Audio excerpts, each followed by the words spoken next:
എക്സാമിന്റെ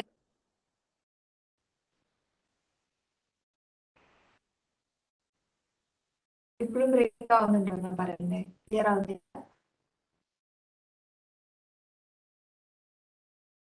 അതെ കട്ടായി പോ പതറിച്ച് ഭയങ്കരമായിട്ട്. ഒരു മിനിറ്റ്.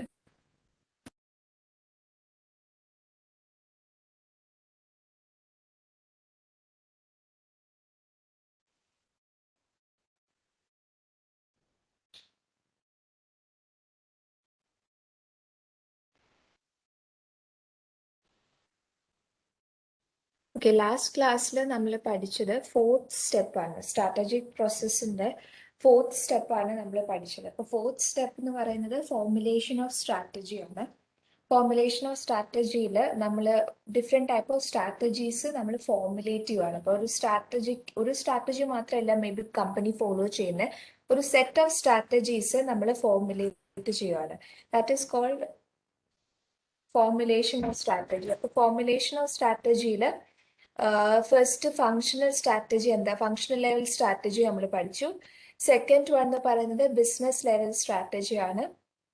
തേർഡ് വൺ എന്ന് പറയുന്നതാണ് കോർപ്പറേറ്റ് ലെവൽ സ്ട്രാറ്റജി.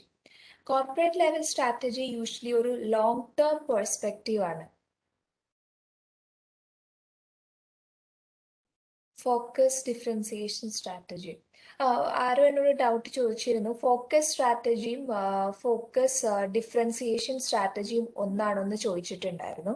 ശരിക്കും ഫോക്കസ് സ്ട്രാറ്റജി അല്ലെങ്കിൽ ഫോക്കസ് ഡിഫറൻസിയേഷൻ സ്ട്രാറ്റജീസ് ഡിഫറെൻ്റ് ആയിട്ടുള്ള ഒരു കാര്യമാണ്. ഫോക്കസ് സ്ട്രാറ്റജി എന്ന് പറഞ്ഞാൽ അതിൽ ഇൻക്ലൂഡ് ചെയ്യുന്നത് ഫോക്കസ് കോസ്റ്റ് ലീഡർഷിപ്പ് സ്ട്രാറ്റജിയും ഒപ്പം തന്നെ ഫോക്കസ് ഡിഫറൻസിയേഷൻ സ്ട്രാറ്റജി. ഇത് രണ്ടും കൂടെ ഇൻക്ലൂഡഡ് ആണ് ഫോക്കസ് സ്ട്രാറ്റജിയിൽ വരുമ്പോൾ. വെറാസ് ഫോക്കസ് ഡിഫറൻസിയേഷൻ എന്ന് പറയുന്നത് ഫോക്കസ് സ്ട്രാറ്റജിയുടെ ഒരു പാർട്ടാണ്. അപ്പോൾ ഫോക്കസ് സ്ട്രാറ്റജിയും ഫോക്കസ് ഡിഫറൻസിയേഷൻ സ്ട്രാറ്റജിയും ക്വസ്റ്റ്യൻസ് നമുക്ക് തരും. ചിലപ്പോൾ ഫോക്കസ് സ്ട്രാറ്റജി ഏതാണെന്ന് ചോദിക്കും. അപ്പം അങ്ങനെയുള്ള കേസിൽ ഒരു പെർട്ടിക്കുലർ സെഗ്മെന്റ് റിലേറ്റഡ് ആയിട്ടുള്ള കാര്യമായിരിക്കും അവർ ചോദിച്ചിട്ടുണ്ടാവുക. അതിപ്പോൾ ഡിഫറൻസിയേഷൻ ആണോ കോസ്റ്റ് ലീഡർഷിപ്പ് ആണോ എന്ന് അവർ ചോദിച്ചിട്ടുണ്ടാവില്ല. ജസ്റ്റ് ഒരു സെഷൻ ഏതാ, ഒരു പെർട്ടിക്കുലർ സെഗ്മെന്റിനെ മാത്രം കമ്പനി ഫോക്കസ് ചെയ്തു എന്ന് പറഞ്ഞിട്ടുണ്ടാവുക. അപ്പം അതാണ് ഫോക്കസ് സ്ട്രാറ്റജി എന്ന് പറയുമ്പോൾ. ഇനി അതിൽ ഇൻക്ലൂഡഡ് ആണ് ഫോക്കസ് ഡിഫറൻസിയേഷൻ സ്ട്രാറ്റജിയും ഫോക്കസ് കോസ്റ്റ് ലീഡർഷിപ്പ് സ്ട്രാറ്റജി എന്ന് പറയുന്നത്. അപ്പോൾ ഫോക്കസ് ഡിഫറൻസിയേഷൻ സ്ട്രാറ്റജിയും ഫോക്കസ് സ്ട്രാറ്റജിയും രണ്ടും ഡിഫറെൻ്റ് ആണ്. അത് രണ്ടും സെയിം ആയിട്ട് വിചാരിക്കരുത്. ക്വസ്റ്റ്യനിൽ അങ്ങനെ ചോദിക്കുമ്പോൾ രണ്ടും ഡിഫറെൻ്റ് ആയിട്ട് ആണെന്ന് മനസ്സിലാക്കണം. ഇനി ഫോക്കസ് ഡിഫറൻസിയേഷൻ സ്ട്രാറ്റജി എന്ന് പറഞ്ഞാൽ, ഡിഫറൻസിയേഷൻ സ്ട്രാറ്റജി എന്ന് പറയുമ്പോൾ നമ്മളുടെ പ്രൊഡക്റ്റിന് എന്തെങ്കിലും പെർട്ടിക്കുലർ ഡിഫറൻസിയേഷൻ ഉണ്ടെങ്കിൽ, പ്രൊഡക്റ്റ് എന്തെങ്കിലും പെർട്ടിക്കുലർ ഡിഫറെൻറ്റ് ക്വാളിറ്റി ഉണ്ടെങ്കിൽ അത് ബാക്കിയുള്ള കോമ്പറ്റീറ്റേഴ്സിനേക്കാളും ഡിഫറെൻ്റ് ആണെങ്കിൽ നമ്മളൊരു പെർട്ടിക്കുലർ സെഗ്മെന്റിൽ മാത്രം ഈ ഡിഫറൻസിയേഷൻ യൂസ് ചെയ്യുന്നത്, ഒരു പെർട്ടിക്കുലർ മാർക്കറ്റിൽ മാത്രമായിരിക്കും നമ്മൾ ഈ ഡിഫറൻസിയേഷൻ യൂസ് ചെയ്യുന്നത്. അതാണ് ഫോക്കസ് ഡിഫറൻസിയേഷൻ സ്ട്രാറ്റജി എന്ന് പറയുന്നത്. ഒരു പെർട്ടിക്കുലർ മാർക്കറ്റിനെ മാത്രം എയിം ചെയ്തിട്ടായിരിക്കും നമ്മൾ ഈ ഒരു സ്ട്രാറ്റജി യൂസ് ചെയ്യുന്നത്. ഫോക്കസ് കോസ്റ്റ് ലീഡർഷിപ്പ് സ്ട്രാറ്റജി എന്ന് വെച്ചാൽ, കോസ്റ്റ് ലീഡർഷിപ്പ് എന്ന് വെച്ച് കഴിഞ്ഞാൽ പ്രൈസ് റെഡ്യൂസ് ചെയ്ത് സെയിം വാല്യൂവിൽ തന്നെ പ്രൊഡക്റ്റ് നമ്മൾ കസ്റ്റമേഴ്സിന് പ്രൊവൈഡ് ചെയ്യുക. കോമ്പറ്റീറ്റർ കൊടുക്കുന്ന അതേ വാല്യൂവിൽ തന്നെയായിരിക്കും നമ്മൾ പ്രൊഡക്റ്റ് പ്രൊവൈഡ് ചെയ്യുന്നത്. പക്ഷെ ഒരു ഡിഫറൻസ് എന്ന് വെച്ചാൽ പ്രൈസ് കുറച്ചിട്ടായിരിക്കും നമ്മൾ പ്രൊവൈഡ് ചെയ്യുന്നത്. അതാണ് കോസ്റ്റ് ലീഡർഷിപ്പ് സ്ട്രാറ്റജി. ഇനി കോസ്റ്റ് ലീഡർഷിപ്പ് സ്ട്രാറ്റജി നമ്മളൊരു പെർട്ടിക്കുലർ സെഗ്മെന്റ് അല്ലെങ്കിൽ പെർട്ടിക്കുലർ മാർക്കറ്റിനെ മാത്രം ടാർഗറ്റ് ചെയ്യുന്നതാണ് ഫോക്കസ് കോസ്റ്റ് ലീഡർഷിപ്പ്. ഒരു മാർക്കറ്റിൽ മാത്രമായിരിക്കും നമ്മൾ ലോ കോസ്റ്റിൽ പ്രൊഡക്റ്റ് പ്രൊവൈഡ് ചെയ്യുന്നത്. അതിനെ പറയുന്നതാണ് ഫോക്കസ് കോസ്റ്റ് ലീഡർഷിപ്പ് സ്ട്രാറ്റജി എന്ന്. ഫോക്കസ് മീൻസ് നമ്മൾ ഒരു സെഗ്മെന്റിലേക്ക് അല്ലെങ്കിൽ ഒരു മാർക്കറ്റിലേക്ക് ഒരു കസ്റ്റമർ ഗ്രൂപ്പിലേക്ക് മാത്രം സ്പെസിഫൈ ചെയ്യുന്നതാണ് ഫോക്കസ്. അപ്പം ഇപ്പം ഡിഫറൻസിയേഷൻ ഫോക്കസ് എന്ന് വെച്ച് കഴിഞ്ഞാൽ ഒരു മാർക്കറ്റിലേക്കായിരിക്കും അല്ലെങ്കിൽ ഒരു ഒന്നോ രണ്ടോ മാർക്കറ്റിലേക്ക് മാത്രം നമ്മൾ യൂസ് ചെയ്യുന്നതായിരിക്കും ഫോക്കസ് ഡിഫറൻസിയേഷൻ സ്ട്രാറ്റജി. അതുപോലെ ഫോക്കസ് ലീഡർഷിപ്പ് സ്ട്രാറ്റജി എന്ന് വെച്ചാലും ഒരു പെർട്ടിക്കുലർ മാർക്കറ്റിലേക്ക് മാത്രം ഫോക്കസ് ചെയ്യുന്നതാണ്. മനസ്സിലായോ ഋതിക? മനസ്സിലായി മാം. ഓക്കെ, സോ തേർഡ് വൺ എന്ന് പറയുന്നതാണ് corporate level strategy. Corporate level strategy കുറച്ചും കൂടെ ഒരു ലോങ് ടേം പെർസ്പെക്റ്റീവ് റിലേറ്റ് ചെയ്യുന്ന കാര്യമാണ് കോർപ്പറേറ്റ് ലെവൽ സ്ട്രാറ്റജി എന്ന് പറയുന്നത്. ഒരു ലോങ്ങർ പീരീഡിലേക്കായിരിക്കും നമ്മൾ അങ്ങനെ ഒരു സ്ട്രാറ്റജി ഡിസിഷൻ എടുക്കുമ്പോൾ അത് എപ്പോഴും കമ്പനിയുടെ ലോങ്ങർ പീരീഡിലേക്ക് റിലേറ്റ് ചെയ്യുന്ന കാര്യമായിരിക്കും. അപ്പോൾ ഈ കോർപ്പറേറ്റ് ലെവൽ സ്ട്രാറ്റജി ഒരു ലോങ് ടേം പെർസ്പെക്റ്റീവ് ആയതുകൊണ്ട് തന്നെ it is always prepared by the top level managers. Top level managers ആയിരിക്കും usually corporate level strategy relate ചെയ്യുന്ന ഡിസിഷൻസ് എടുക്കുന്നത്. അപ്പോൾ ഇത് യൂഷ്വലി പറയുവാണെങ്കിൽ managers need to consider how changes takes place in the industry. Corporate level strategy, what managers does is they will consider what are the changes taking place in the industry. Industrial നടക്കുന്ന changes അല്ലെങ്കിൽ ടെക്നോളജിയിൽ നടക്കുന്ന changes, customer preferences, competitors തമ്മിൽ എന്തൊക്കെ വ്യത്യാസങ്ങളുണ്ട് അതൊക്കെ identify ചെയ്ത് അതനുസരിച്ചിട്ടുള്ള ഒരു ഡിസിഷൻ ആയിരിക്കും കോർപ്പറേറ്റ് ലെവൽ സ്ട്രാറ്റജിയിൽ മാനേജേഴ്സ് എടുക്കുന്നത്. അപ്പോൾ this strategy is used to redefine and reposition the company's business model. കമ്പനിയുടെ ബിസിനസ് മോഡൽ ചേഞ്ച് ചെയ്യാനായിട്ടും യൂസ് ചെയ്യുന്ന ഒരു ലെവൽ ഓഫ് സ്ട്രാറ്റജിയാണ് കോർപ്പറേറ്റ് ലെവൽ സ്ട്രാറ്റജി. ഇപ്പോൾ കമ്പനി യൂസ് ചെയ്യുന്ന ഒരു ബിസിനസ് മോഡൽ ഉണ്ടാവും. കോർപ്പറേറ്റ് ലെവൽ സ്ട്രാറ്റജി യൂസ് ചെയ്ത് they will be redefining it and repositioning it. അപ്പോൾ അതാണ് corporate level സ്ട്രാറ്റജിയിൽ.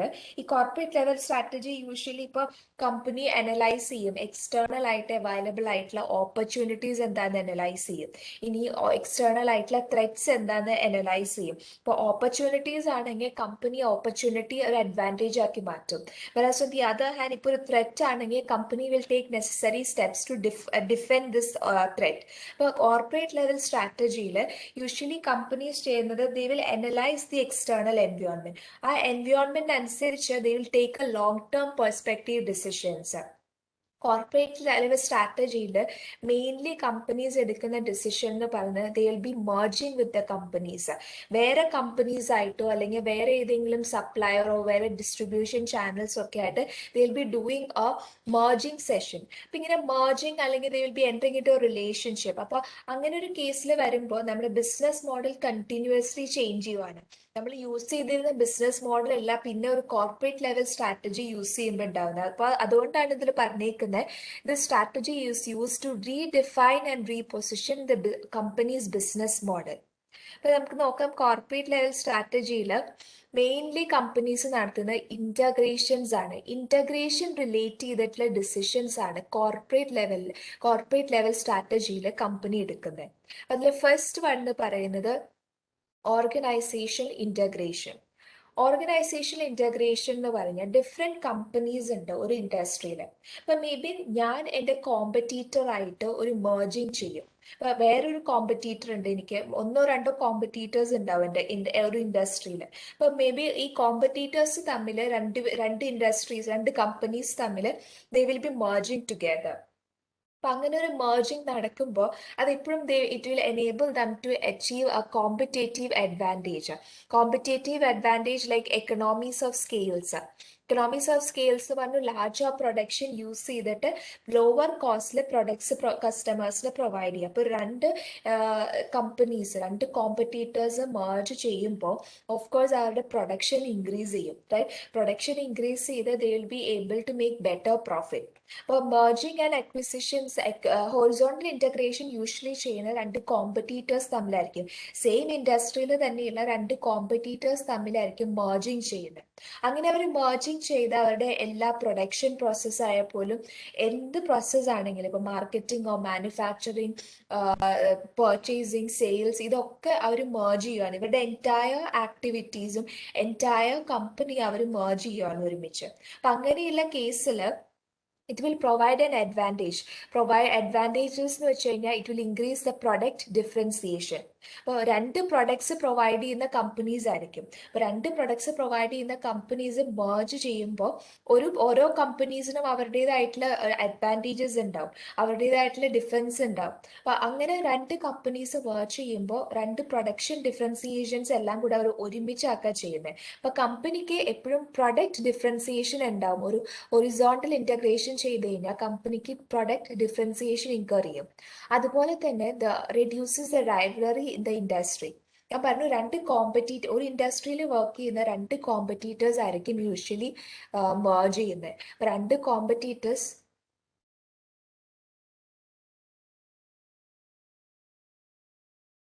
Corporate level strategy ഞാൻ ഒന്നുകൂടെ എക്സ്പ്ലെയിൻ ചെയ്യാം.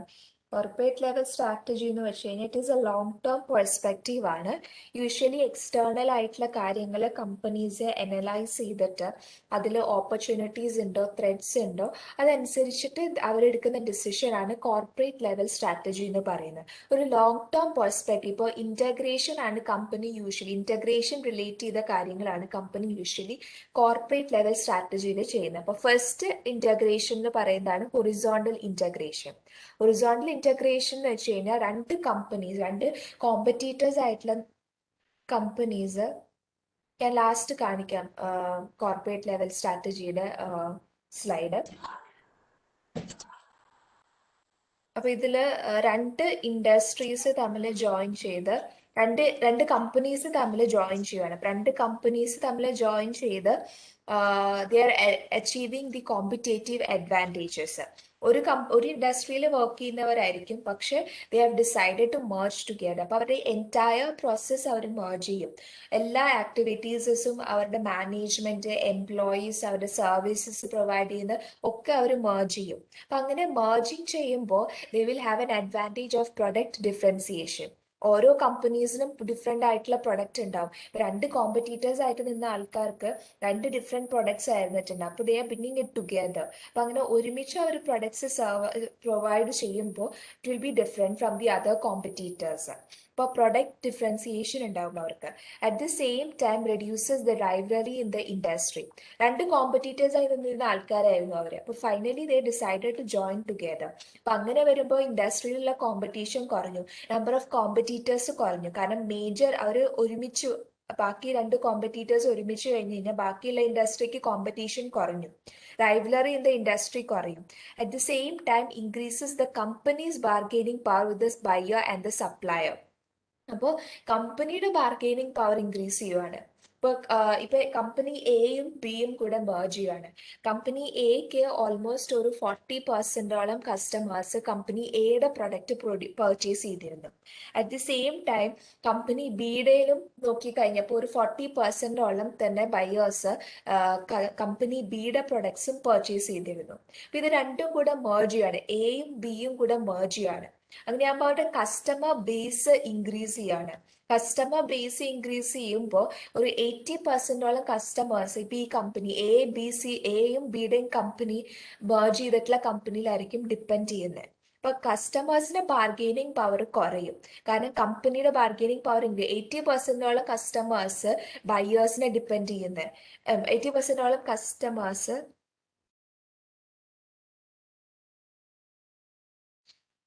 എക്സാമ്പിൾ പറയുകയാണെങ്കിൽ ഇപ്പൊ എയും ബിയും തമ്മിൽ രണ്ട് കോമ്പറ്റീറ്റേഴ്സ് ആണ് ഉള്ളത്, എയും ബിയും.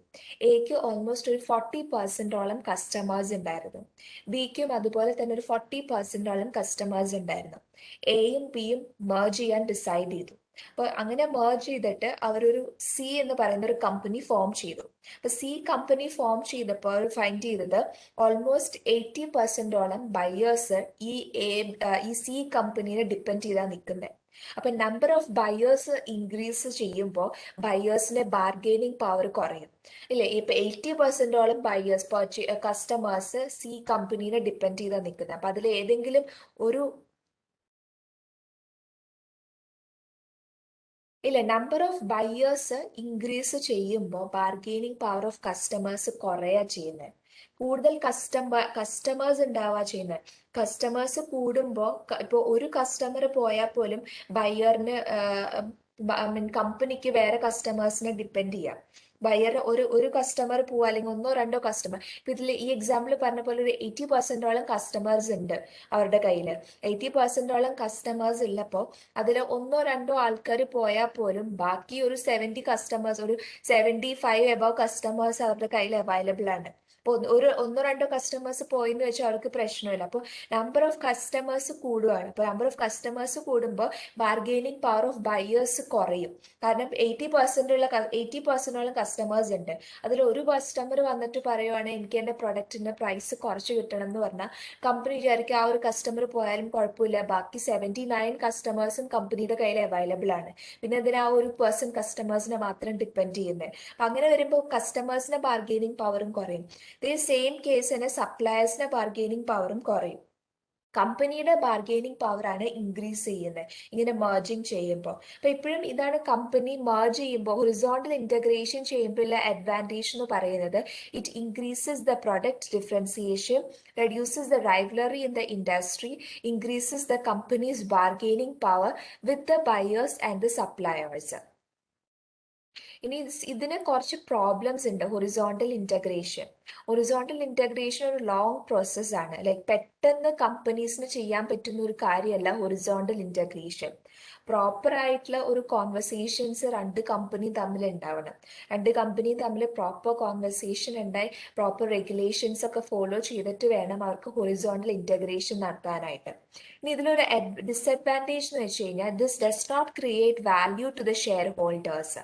ഷെയർ ഹോൾഡേഴ്സിന്റെ വാല്യൂല് ഇൻക്രീസസ് ഒന്നും ഉണ്ടാവുന്നില്ല ഇങ്ങനെ ഇന്റഗ്രേഷൻ ചെയ്യുമ്പോൾ. ഇനീഷ്യൽ സ്റ്റേജിൽ ഇപ്പോൾ കമ്പനി രണ്ടുപേരും കൂടെ മേർജ് ചെയ്തു. ഇനീഷ്യൽ സ്റ്റേജിൽ ഷെയർ ഹോൾഡേഴ്സിന് വാല്യൂല് ഇൻക്രീസ് ചെയ്യുന്നുണ്ടാവില്ല. കാരണം ഷെയർ ഹോൾഡേഴ്സ് കൂടുതൽ. ഇപ്പോൾ എയിൽ ഷെയർ ഹോൾഡേഴ്സ് ഉണ്ട്, കമ്പനി ബിയിലും ഷെയർ ഹോൾഡേഴ്സ് ഉണ്ട്. ഇവർ രണ്ടും കൂടെ ഒരുമിച്ച് കൂടുമ്പോൾ കമ്പനി സിയില് ഷെയർ ഹോൾഡേഴ്സ് കൂടുതലാവുക ചെയ്യുന്നത്. ഷെയർ ഹോൾഡേഴ്സ് കൂടുമ്പോൾ അവരുടെ വാല്യൂ കുറവാണ്, അവർക്ക് കിട്ടുന്ന റിട്ടേൺസ് ഇനീഷ്യലി കുറയാനുള്ള ചാൻസസ് ഉണ്ട്. അതുകൊണ്ട് തന്നെ horizontal integration usually share holders support ചെയ്യാനുള്ള ചാൻസസ് കുറവാണ്. ഇനി അതുപോലെ decrease in profit because of the differences in companies culture and management turn over in the acquired company. ഇപ്പോൾ ചില സമയത്ത് രണ്ട് കമ്പനീസ് ആയിട്ട് നിന്നിരുന്ന ആൾക്കാർ, രണ്ട് കോമ്പറ്റീറ്റേഴ്സ് ആയിട്ട് നിന്നിരുന്ന ആൾക്കാരാണ്. അപ്പം അങ്ങനെ വരുമ്പോൾ യൂഷ്വലി രണ്ട് കമ്പനി കൾച്ചേഴ്സ് ഉണ്ടാവും. കമ്പനി ഫോളോ ചെയ്യുന്ന ആക്ടിവിറ്റീസിലെ ഡിഫറൻസസ് ഉണ്ടാവും അല്ലെ. രണ്ട് കൾച്ചറിലുള്ള കമ്പനീസ് ആയിരിക്കും. അവരുടെ വേ of doing things is very different. Purchasing തന്നെ ഇപ്പോൾ ഒരു കമ്പനി വേറെ മെത്തേഡിലാണ് ചെയ്യുന്നത്, കമ്പനി ബിയും വേറൊരു മെത്തേഡിലായിരിക്കും ചെയ്യുന്നത്. അപ്പൊ രണ്ടും കൂടെ ഒരുമിച്ച് വരുമ്പോൾ മൊത്തത്തിൽ എംപ്ലോയീസിന് ഒരു കൺഫ്യൂഷൻസ് ആയിരിക്കും. അല്ലെങ്കിൽ മാനേജ്മെന്റിലും മൊത്തത്തിലൊരു കൺഫ്യൂഷൻ ആണ്. എങ്ങനെയുള്ള എല്ലാ എംപ്ലോയീസിനെ എങ്ങനെ മെയിൻറ്റെയിൻ ചെയ്യുന്നുള്ള കൺഫ്യൂഷൻസ് ഉണ്ടാവും. At the same time company കൾച്ചറിലുള്ള ഡിഫറൻസസ് കാരണം എംപ്ലോയീസ് തമ്മിൽ പ്രോബ്ലംസ് ഉണ്ടാവാനുള്ള ചാൻസസ് ഉണ്ട്. അപ്പൊ അങ്ങനെ കമ്പനിയുടെ പ്രോഫിറ്റ് കുറയാനുള്ള ചാൻസസ് ഉണ്ട് ഈ ഒരു ഹൊറിസോണ്ടൽ ഇന്റഗ്രേഷൻ യൂസ് ചെയ്യുമ്പോൾ. ഹൊറിസോണ്ടൽ ഇന്റഗ്രേഷൻ മനസ്സിലായോ?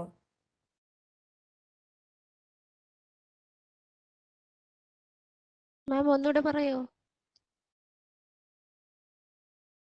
ഹൊറിസോണ്ടൽ ഇന്റഗ്രേഷൻ എന്ന് വെച്ച് കഴിഞ്ഞാൽ it is merging acquiring with the competitors.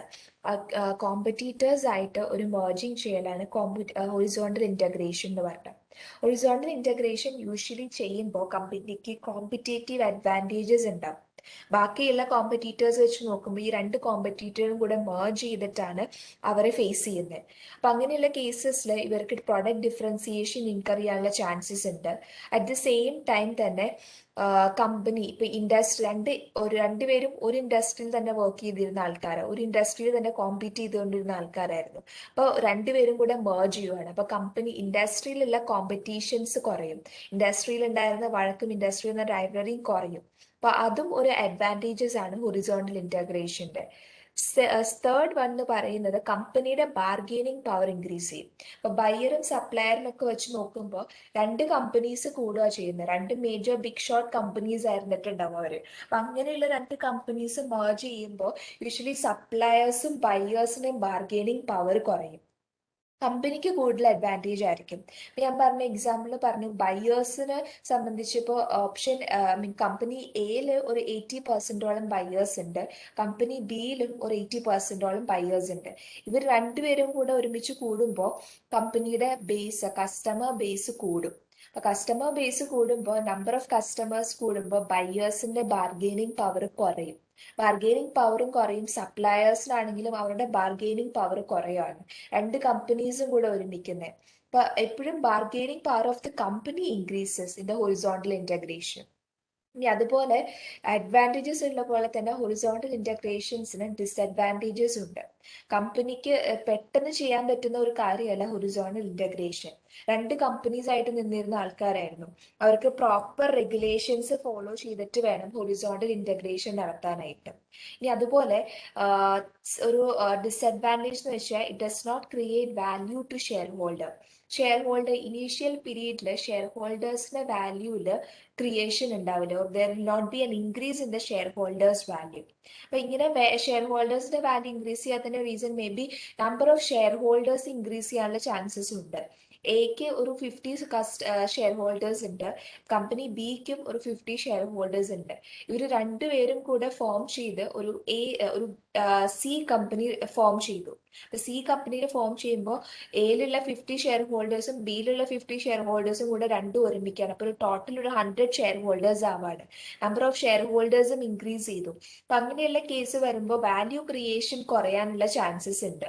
Initial പീരീഡിലായിരിക്കും യൂഷ്വലി ഹൊറിസോണ്ടൽ ഇന്റഗ്രേഷൻ ഇനീഷ്യൽ പീരീഡിലായിരിക്കും ഷെയർ ഹോൾഡേഴ്സിന്റെ വാല്യൂ കുറയുന്നത്. പിന്നെ ഫർദർ അങ്ങോട്ട് ഇൻക്രീസ് ചെയ്യാനുള്ള ചാൻസസ് ഉണ്ട്. അറ്റ് ദി സെയിം ടൈം പിന്നെ ഉള്ള ഒരു ഡിസഡ്വാൻറ്റേജ് എന്ന് വെച്ചാൽ രണ്ട് കമ്പനീസും തമ്മിലുള്ള കൾച്ചർ ഡിഫറൻസസ് ഉണ്ടാവും.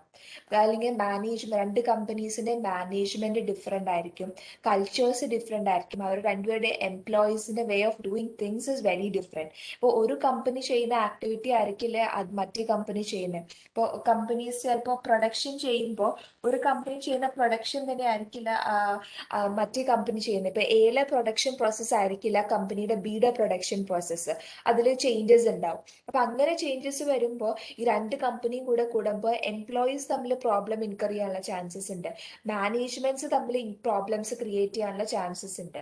ഇപ്പോൾ കമ്പനി കൾച്ചർ ഡിഫറെന്റ് ആയിരിക്കും, മാനേജ്മെന്റ് തമ്മിൽ പ്രോബ്ലം അല്ലെങ്കിൽ എംപ്ലോയീസ് തമ്മിൽ പ്രോബ്ലംസ് ഒക്കെ ഉണ്ടെങ്കിൽ ഫൈനലി പ്രോഫിറ്റിനെ അത് എഫക്ട് ചെയ്യും. കമ്പനിയുടെ ഓവറോൾ പ്രോഫിറ്റിന് ഒരു ഡിക്രീസ് വരാനുള്ള ചാൻസസ് ഉണ്ട്. സ്റ്റേബിൾ ആയിട്ട് വരാനായിട്ട് കമ്പനിക്ക് ടൈം എടുക്കും ഹൊറിസോണ്ടൽ ഇന്റഗ്രേഷന്. ഹൊറിസോണ്ടൽ ഇന്റഗ്രേഷൻ ഓക്കെ ആണോ? മനസ്സിലായി മാം. ഹൊറിസോണ്ടൽ ഇന്റഗ്രേഷന് ഒരു എക്സാമ്പിൾ പറഞ്ഞു കഴിഞ്ഞാൽ റീസെന്റ് വോഡഫോണും ഐഡിയയും തമ്മിലുള്ള ഇന്റഗ്രേഷൻ ആണ്. ഐ തിങ്ക് ഒരു 3-4 വർഷം മുമ്പാണ് വോഡഫോണും ഐഡിയയും തമ്മിൽ ഇന്റഗ്രേറ്റ് ആയത്, 3 കൊല്ലം മുമ്പ്. അപ്പൊ അങ്ങനെ വരുമ്പോൾ വോഡഫോണും ഐഡിയയും രണ്ടും ബിഗ് ഷോട്ട് കമ്പനീസ് ആയിരുന്നു, ടെലികോം ഇൻഡസ്ട്രിയിലെ ബിഗ് ഷോട്ട് കമ്പനീസ് ആയിരുന്നു വോഡഫോണും ഐഡിയയും. ഇവർ രണ്ടുപേരും കൂടെ മേർജ് ചെയ്യാൻ രണ്ട് കോമ്പറ്റീറ്റേഴ്സ് ആയിട്ട് നിന്നിരുന്ന ആൾക്കാരായിരുന്നു. ഇവർ രണ്ടുപേരും കൂടെ മേർജ് ചെയ്ത് ദേ ഫോംഡ് എ ന്യൂ കമ്പനി. അപ്പൊ യൂഷ്വലി ഇങ്ങനെ ഒരു കാര്യം അവർ ചെയ്തത് ബിക്കോസ് റിലയൻസിന്റെ എൻട്രി കാരണമാണ് വോഡഫോണും ഐഡിയയും കൂടെ മേർജ് ചെയ്യാൻ ഡിസൈഡ് ചെയ്തത്. ഇങ്ങനെ മേർജ് ചെയ്ത് കഴിഞ്ഞപ്പോൾ അവരുടെ കസ്റ്റമർ ബേസ് ഇൻക്രീസ് ചെയ്തു. ഞാൻ ലാസ്റ്റ് കേസിൽ പറഞ്ഞ പോലെ തന്നെ മേ ബി ഇപ്പോൾ വോഡഫോണ് ഒരു 50% കസ്റ്റമർ ബേസ് ഉണ്ട്, ഐഡിയയ്ക്ക് ഒരു 40% കസ്റ്റമർ ബേസ് ഉണ്ടെങ്കിൽ രണ്ടുപേരും കൂടെ മേർജ് ചെയ്ത് കഴിഞ്ഞാൽ ഒരു 90% കസ്റ്റമേഴ്സ് ഡിപ്പെൻഡ് ചെയ്യുന്ന വോഡഫോൺ ഐഡിയ കമ്പനീനെ ആയിരിക്കും. അപ്പൊ അങ്ങനെ മേർജിങ് ചെയ്യുമ്പോൾ കമ്പനീസിന് കസ്റ്റമർ ബേസ് ഇൻക്രീസ് ചെയ്യാനുള്ള ചാൻസസ് ഉണ്ട്. കസ്റ്റമർ ബേസസ് ഇൻക്രീസ് ചെയ്യാം, അവരുടെ സർവീസസ് അവർക്ക് കൂടുതൽ കസ്റ്റമേഴ്സിനെ പ്രൊവൈഡ് ചെയ്യാം. വോഡഫോൺ ഐഡിയ ആണ് മേർജിങ് ഹൊറിസോണ്ടൽ ഇന്റഗ്രേഷന്റെ ഒരു ഗുഡ് എക്സാമ്പിൾ. ഓക്കെയാണോ Vodafone Idea merging? Horizontal integration ഓക്കെയാണോ? നിങ്ങൾക്ക് കൂടുതൽ എക്സ്പ്ലെയിൻ ചെയ്യണോ?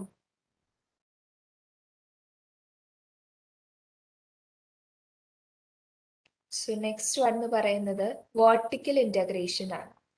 വേർട്ടിക്കൽ ഇന്റഗ്രേഷൻ എന്ന് പറയുന്നത് യൂഷ്വലി ഈ ഒരു ടൈപ്പ് ഓഫ് ഇന്റഗ്രേഷൻ ചെയ്യുന്നത് കമ്പനി ഒരു സപ്ലയർ ആയിട്ടൊരു ഇന്റഗ്രേഷൻ ചെയ്യുക അല്ലെങ്കിൽ മേ ബി കമ്പനിയുടെ ഒരു ഡിസ്ട്രിബ്യൂഷൻ ചാനൽസ് ഉണ്ടാവും കമ്പനിക്ക്, റൈറ്റ്? ഇപ്പോൾ ചിലപ്പോൾ കമ്പനിയുടെ ബയേഴ്സ് ആയിട്ട് കമ്പനി ഇന്റഗ്രേറ്റ് ചെയ്യും. അപ്പൊ അങ്ങനത്തെ ഒരു ഇന്റഗ്രേഷൻ ആണ് vertical integration. So in A vertical integration, company expand its operation either into an industry producing input to the company's operation. കമ്പനിക്ക് റോ മെറ്റീരിയൽസ് പ്രൊവൈഡ് ചെയ്യുന്നവരായിട്ട് കമ്പനി ഒരു മെർജിങ് നടത്തും. അല്ലെങ്കിൽ ചില കേസസിൽ into an industry that uses the company's product, കമ്പനിയുടെ products use ചെയ്യുന്ന buyers ആയിട്ട് ചിലപ്പോൾ കമ്പനി ഇന്റഗ്രേഷൻ നടത്തും. അതാണ് വേർട്ടിക്കൽ ഇന്റഗ്രേഷൻ. ഹൊറിസോണ്ടൽ ഇന്റഗ്രേഷൻ രണ്ട് കോമ്പറ്റീറ്റേഴ്സ് തമ്മിൽ മേർജ് ചെയ്യുമായിരിക്കും. വേർട്ടിക്കൽ ഇന്റഗ്രേഷൻ എന്ന് വെച്ചാൽ കമ്പനിക്ക് ഇൻപുട്സ് പ്രൊവൈഡ് ചെയ്യുന്ന സപ്ലൈസ് ആയിട്ട് ചിലപ്പോൾ കമ്പനി ഇന്റഗ്രേഷൻ ചെയ്യും, അല്ലെങ്കിൽ ചില കേസിൽ കമ്പനിയുടെ ബയേഴ്സ് ആയിട്ട് കമ്പനി ഇന്റഗ്രേഷൻ ചെയ്യും. അപ്പൊ ഇങ്ങനെ ഇന്റഗ്രേഷൻ ഡിഫറൻസിയേഷൻ ചെയ്യുമ്പോൾ the can increase the product differentiation, lower the cost or reduce the industry competitions. Cost lower ചെയ്യാൻ പറ്റും അല്ലെ. ഇപ്പൊ സപ്ലയേഴ്സ് ആയിട്ട് കമ്പനി ഇന്റഗ്രേറ്റ് ചെയ്ത് കഴിഞ്ഞാൽ രണ്ടുപേരും ഒന്നാവും, സപ്ലയറും കമ്പനിയും ഒന്നാവും. ഇപ്പൊ സപ്ലയർ നോർമൽ റേറ്റിന് കമ്പനിക്ക് പ്രൊഡക്ട്സ് പ്രൊവൈഡ് ചെയ്യും. റോ മെറ്റീരിയൽസ് ഒരു ലോവർ റേറ്റിൽ പ്രൊവൈഡ് ചെയ്ത് കഴിഞ്ഞാൽ അവരുടെ പ്രൊഡക്ഷൻ കോസ്റ്റ് അവർക്ക് റെഡ്യൂസ് ചെയ്യാൻ പറ്റും. അപ്പൊ അതുപോലെ തന്നെ ചിലപ്പോൾ സപ്ലയർ ഒരു ഹൈ ക്വാളിറ്റി പ്രൊഡക്ട്സ് ആയിരിക്കും കമ്പനിക്ക് പ്രൊവൈഡ് ചെയ്യുന്നത്. ഹൈ ക്വാളിറ്റി പ്രൊഡക്റ്റ് കമ്പനിക്ക് പ്രൊവൈഡ് ചെയ്ത് ഒരു ഗുഡ് ക്വാളിറ്റി പ്രൊഡക്റ്റ് കസ്റ്റമേഴ്സിന് പ്രൊവൈഡ് ചെയ്യാൻ പറ്റിക്കഴിഞ്ഞാൽ അവരുടെ പ്രൊഡക്റ്റ് ഡിഫറൻസിയേഷൻസും ഇംപ്രൂവ് ആവും, കോസ്റ്റ് ലോവർ ചെയ്യാൻ പറ്റും, അല്ലെങ്കിൽ ഇൻഡസ്ട്രി കോമ്പറ്റീഷൻസും റെഡ്യൂസ് ചെയ്യാൻ പറ്റും, ലോവർ കോസ്റ്റ് ചെയ്യാൻ പറ്റും അവർക്ക്. ഈ രണ്ട് കാര്യങ്ങൾ ഇമ്പോർട്ടൻ്റ് ആണ്. ഡിഫറൻസിയേഷൻ ചെയ്യാൻ പറ്റും, at the same time lower കോസ്റ്റിൽ അവർക്ക് പ്രൊഡക്ട്സ് പ്രൊവൈഡ് ചെയ്യാൻ പറ്റും. ഇനി disadvantage is this integration will lead to increased cost structure. Cost structure, total cost സ്ട്രക്ചറിന് ഒരു ഇൻക്രീസ് ഉണ്ടാവും. ബിക്കോസ് ചിലപ്പോൾ കമ്പനി പർച്ചേസ് ചെയ്യുന്നത്, കമ്പനി ഇങ്ങനെ ഇന്റഗ്രേഷൻ ചെയ്യുമ്പോൾ കോസ്റ്റ് ഇൻകർ ചെയ്യാനുള്ള ചാൻസസ് കൂടുതലാണ്. ഇപ്പൊ സപ്ലയർ ആയിട്ട് ഇന്റഗ്രേറ്റ് ചെയ്തു, സപ്ലയർ ആയിട്ട് ഇന്റഗ്രേറ്റ് ചെയ്യുമ്പോൾ സപ്ലയറുടെ കമ്പനി മേ ബി ഇപ്പോൾ മെക്ഡോണൽഡ്സ് ഒക്കെ ഒരു എക്സാമ്പിൾ ആണ് ഇതിന്റെ. മെക്ഡോണൽഡ്സ് അവർ പർച്ചേസ് ചെയ്തു, അവരുടെ സപ്ലയേഴ്സിനെ അവർ പർച്ചേസ് ചെയ്തു. അപ്പൊ അങ്ങനെ കേസ് വന്ന പർച്ചേസിങ്ങിന് ഒരു ഇനീഷ്യൽ കോസ്റ്റ് ഇൻകർ ചെയ്തിട്ടുണ്ടാവും കമ്പനിക്ക്. അപ്പൊ കോസ്റ്റ് സ്ട്രക്ചറിൽ ചേഞ്ചസ്, ഇൻക്രീസസ് വരാനുള്ള ചാൻസസ് ഉണ്ട്.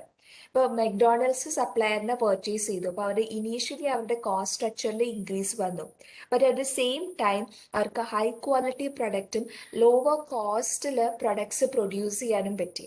ലോവർ കോസ്റ്റിൽ അവർക്ക് മെക്ഡോണൽഡ്സിലെ ബർഗേഴ്സ് കസ്റ്റമേഴ്സിന് പ്രൊവൈഡ് ചെയ്യുന്നുണ്ട്, പക്ഷെ ക്വാളിറ്റി എപ്പോഴും അവർ മെയിൻറ്റെയിൻ ചെയ്യുന്നുണ്ട്. അപ്പോൾ സപ്ലയേഴ്സിനെ അവർ പർച്ചേസ് ചെയ്തുകൊണ്ട് ഇങ്ങനെ ഒരു കാര്യം അവർക്ക് അഡ്വാൻറ്റേജ് ആയിട്ട് വന്നു. അപ്പോൾ ഇത് ഒരു ഡിസഡ്വാൻറ്റേജ് ഉണ്ട്, ബിക്കോസ് കോസ്റ്റ് സ്ട്രക്ചർ ഇൻക്രീസ് ചെയ്യാനുള്ള ചാൻസസ് ഉണ്ട്. അറ്റ് ദ സെയിം ടൈം നമുക്ക് അഡ്വാൻറ്റേജസ് ഉണ്ട്. ഡിഫറൻസിയേഷൻ ഇൻകർ ചെയ്യാം, കോസ്റ്റ് കുറയ്ക്കാനും പറ്റും, പെർ യൂണിറ്റ് കോസ്റ്റ് പ്രൊഡക്റ്റിന് കുറയ്ക്കാനും പറ്റും. ഇനി ടെക്നോളജീസിൽ എന്തെങ്കിലും ചേഞ്ചസ് വരും. ഇപ്പൊ ചില കേസിൽ എപ്പോഴും ടെക്നോളജി ചേഞ്ചസ് ചെയ്യും, അല്ലെങ്കിൽ കസ്റ്റമേഴ്സിന്റെ പ്രിഫറൻസസ് ചേഞ്ചസ് ചെയ്യും. അപ്പൊ അങ്ങനെയുള്ള കേസ് വരുമ്പോൾ ചിലപ്പോൾ കമ്പനിക്ക് അതനുസരിച്ച് ചേഞ്ചസ് വരുത്താൻ പറ്റില്ല, ബിക്കോസ് അവർ സപ്ലയർ ആയിട്ട് ഓൾറെഡി ഇന്റഗ്രേറ്റ് ചെയ്തു. ഇപ്പൊ ഞാനൊരു പ്രൊഡക്റ്റ് പ്രൊഡ്യൂസ് ചെയ്യുക, ഞാൻ പ്രൊഡക്റ്റ് പ്രൊഡ്യൂസ് ചെയ്യുമ്പോൾ ഞാൻ എൻ്റെ സപ്ലയർ ആയിട്ട് ഇന്റഗ്രേറ്റ് ചെയ്തു പ്രൊഡക്ഷന് വേണ്ടിയിട്ട്. അപ്പോൾ മേ ബി ഇപ്പോൾ കമ്പ്യൂട്ടർ ഞാൻ പ്രൊഡ്യൂസ് ചെയ്തു, കമ്പ്യൂട്ടറാണ് ഞാൻ പ്രൊഡ്യൂസ് ചെയ്യുന്നത്, അതിൻ്റെ സപ്ലയർ ആയിട്ട് ഞാനൊരു ഇന്റഗ്രേഷൻ നടത്തി. അപ്പൊ അത് കഴിഞ്ഞ് ഞാൻ കുറച്ച് നാൾ കഴിഞ്ഞപ്പോൾ മനസ്സിലായി ആൾക്കാർ കൂടുതൽ യൂസ് ചെയ്യുന്ന മൊബൈൽസ് ആണെന്ന് മനസ്സിലായി. മൊബൈലിനാണ് കൂടുതൽ ഡിമാൻഡ് വന്നതെന്ന് മനസ്സിലായി. ടെക്നോളജിയിൽ ചേഞ്ചസ് വരുത്തിയപ്പോൾ ആൾക്കാർ കൂടുതൽ മൊബൈലിനെ ഡിപ്പെൻഡ് ചെയ്യാൻ തുടങ്ങി, സ്മാർട്ട് ഫോൺസിനെ ഡിപ്പെൻഡ് ചെയ്യാൻ തുടങ്ങി. അപ്പൊ ഞാൻ ഓൾറെഡി സപ്ലയർ ആയിട്ട് ഇന്റഗ്രേഷൻ ചെയ്തുകൊണ്ട് ഇനി ആ പുതിയ ടെക്നോളജി അനുസരിച്ച് എൻ്റെ കമ്പനിയിൽ ചേഞ്ചസ് വരുത്താൻ എനിക്ക് പറ്റില്ല, ബിക്കോസ് എൻ്റെ സപ്ലയർ ആയിട്ട് ഞാനൊരു ഡീൽ ഉണ്ട്. ഇനി ആ പുതിയ ഡീലിലേക്ക് എനിക്ക് മാറാൻ പറ്റില്ല. അപ്പോൾ ഔട്ട്ഡേറ്റഡ് ആയിട്ടുള്ള ടെക്നോളജി എനിക്ക് യൂസ് ചെയ്യേണ്ടി, കമ്പ്യൂട്ടർ പ്രൊഡ്യൂസ് ചെയ്യുന്നതിന്റെ കമ്പനി കമ്പ്യൂട്ടർ തന്നെ പ്രൊഡ്യൂസ് ചെയ്യേണ്ടി വരും. അതനുസരിച്ച് ചേഞ്ചസ് വരുത്തിയിട്ടുള്ള മൊബൈൽ അനുസരിച്ച് എനിക്ക് ചേഞ്ച് ചെയ്യാൻ പറ്റില്ല എൻ്റെ കമ്പനി. അതും ഒരു ഡിസഡ്വാൻറ്റേജ് ആണ്. യൂഷ്വലി അത് കമ്പനിക്ക് ഔട്ട്ഡേറ്റഡ് ടെക്നോളജി യൂസ് ചെയ്യേണ്ടി വരും വെർട്ടിക്കൽ ഇന്റഗ്രേഷൻസ് യൂസ് ചെയ്യുമ്പോൾ. ഓക്കെയാണ് വെർട്ടിക്കൽ ഇന്റഗ്രേഷൻസ്?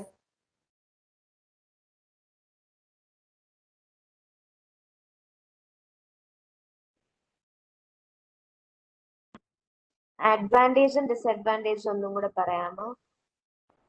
ഓക്കെ, അഡ്വാൻറ്റേജ് എന്ന് വെച്ച് കഴിഞ്ഞാൽ increased product differentiations. Product ഡിഫറൻസിയേഷനിൽ improvement ഉണ്ടാവാനുള്ള ചാൻസസ് ഉണ്ട്.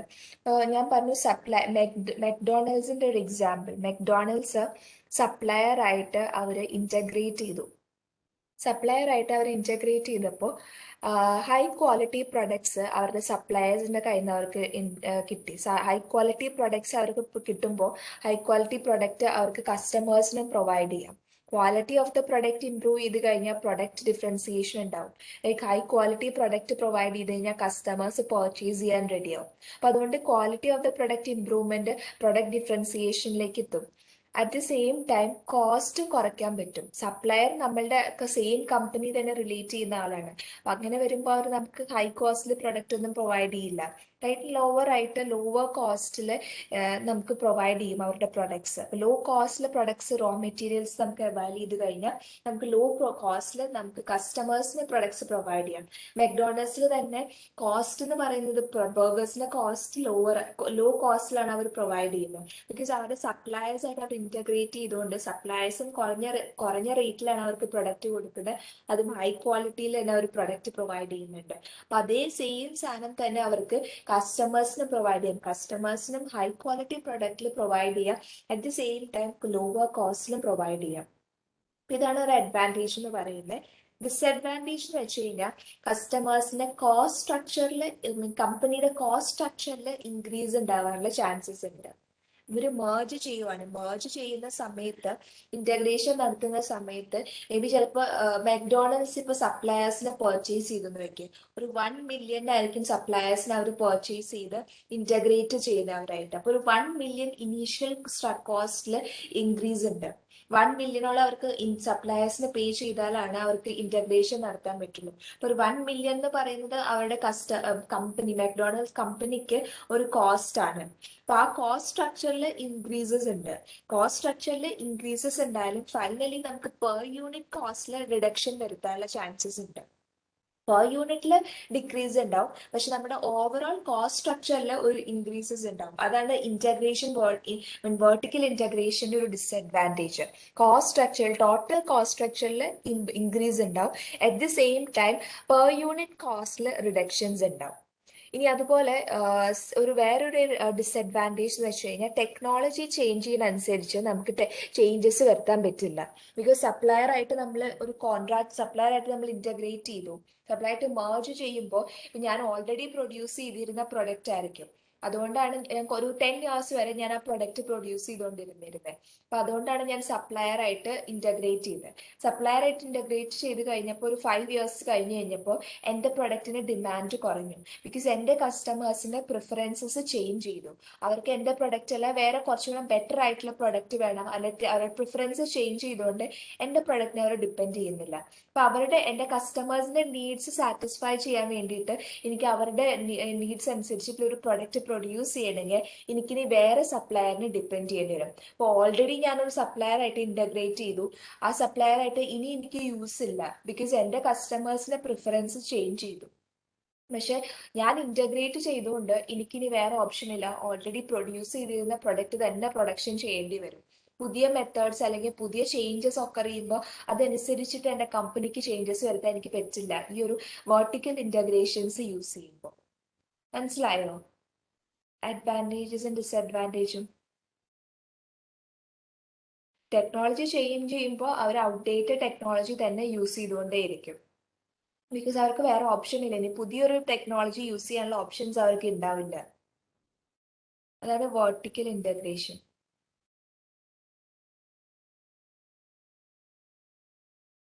ഇതൊക്കെ ഒന്നും കൂടെ പറയണോ? സ്ട്രക്ചർ മാത്രം പറയാമോ?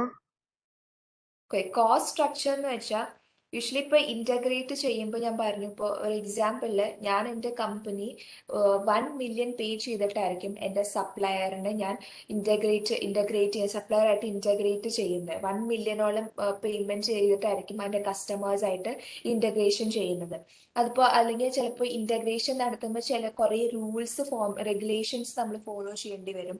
ഇത്ര മില്യൺ നമ്മൾ അവർക്ക് പേ ചെയ്തിട്ടായിരിക്കും ഇന്റഗ്രേഷൻ. 1 million പേ ചെയ്തിട്ടാണ് ഞാൻ ഇന്റഗ്രേറ്റ് ചെയ്യുന്നത്. അപ്പൊ 1 million പേ ചെയ്യുമ്പോൾ എന്റെ ഓവറോൾ കോസ്റ്റ് സ്ട്രക്ചറിൽ ഇൻക്രീസ് ഉണ്ടാവുക ചെയ്യുന്നത്. റൈറ്റ്, 1 millionോളം ഞാൻ ആ എന്റെ സപ്ലയറിന് പേ ചെയ്തു. എന്റെ ഓവറോൾ കോസ്റ്റ് സ്ട്രക്ചറിൽ ഇൻക്രീസ് ഉണ്ടായി. അറ്റ് ദ സെയിം ടൈം ഇപ്പൊ ലോവർ കോസ്റ്റ് എന്ന് പറഞ്ഞല്ലോ, അഡ്വാൻറ്റേജിൽ നമ്മൾ അതേപോലെ തന്നെ പറഞ്ഞു കോസ്റ്റ് ലോവർ ചെയ്തു എന്ന് നമ്മൾ പറയുന്നുണ്ട്. പക്ഷെ ഇത് ഡിസഡ്വാൻറ്റേജ് ആയിട്ട് കോസ്റ്റ് സ്ട്രക്ചർ ഇൻക്രീസ് ചെയ്തു എന്നും പറയുന്നു. അപ്പൊ ഓവറോൾ സ്ട്രക്ചർ എന്റെ ഓവറോളില് ഒരു 1 millionോളം സപ്ലയറിന് പേ ചെയ്തിട്ടാണ് എന്റെ സപ്ലയർ ആയിട്ട് ഞാൻ ഇന്റഗ്രേറ്റ് ചെയ്തത്. അപ്പൊ എന്റെ ഓവറോൾ ടോട്ടൽ കോസ്റ്റ് സ്ട്രക്ചറിൽ കോസ്റ്റ് എന്ന് പറയുന്നത് ഒരു 1 millionോളം ഞാൻ പേ ചെയ്തു. ഇനി ഇൻ കേസ് ഇപ്പൊ ഞാൻ ആ സെയിം ഇയറിൽ തന്നെ സപ്ലയർ ആയിട്ട് ഇന്റഗ്രേറ്റ് ആയി ഞാൻ പ്രൊഡക്ഷൻ സ്റ്റാർട്ട് ചെയ്തു. അപ്പൊ ഞാൻ നോക്കിക്കഴിഞ്ഞപ്പോൾ എൻ്റെ പെർ യൂണിറ്റിന്റെ പ്രൊഡക്ഷൻ കോസ്റ്റ് റെഡ്യൂസ് ചെയ്തു.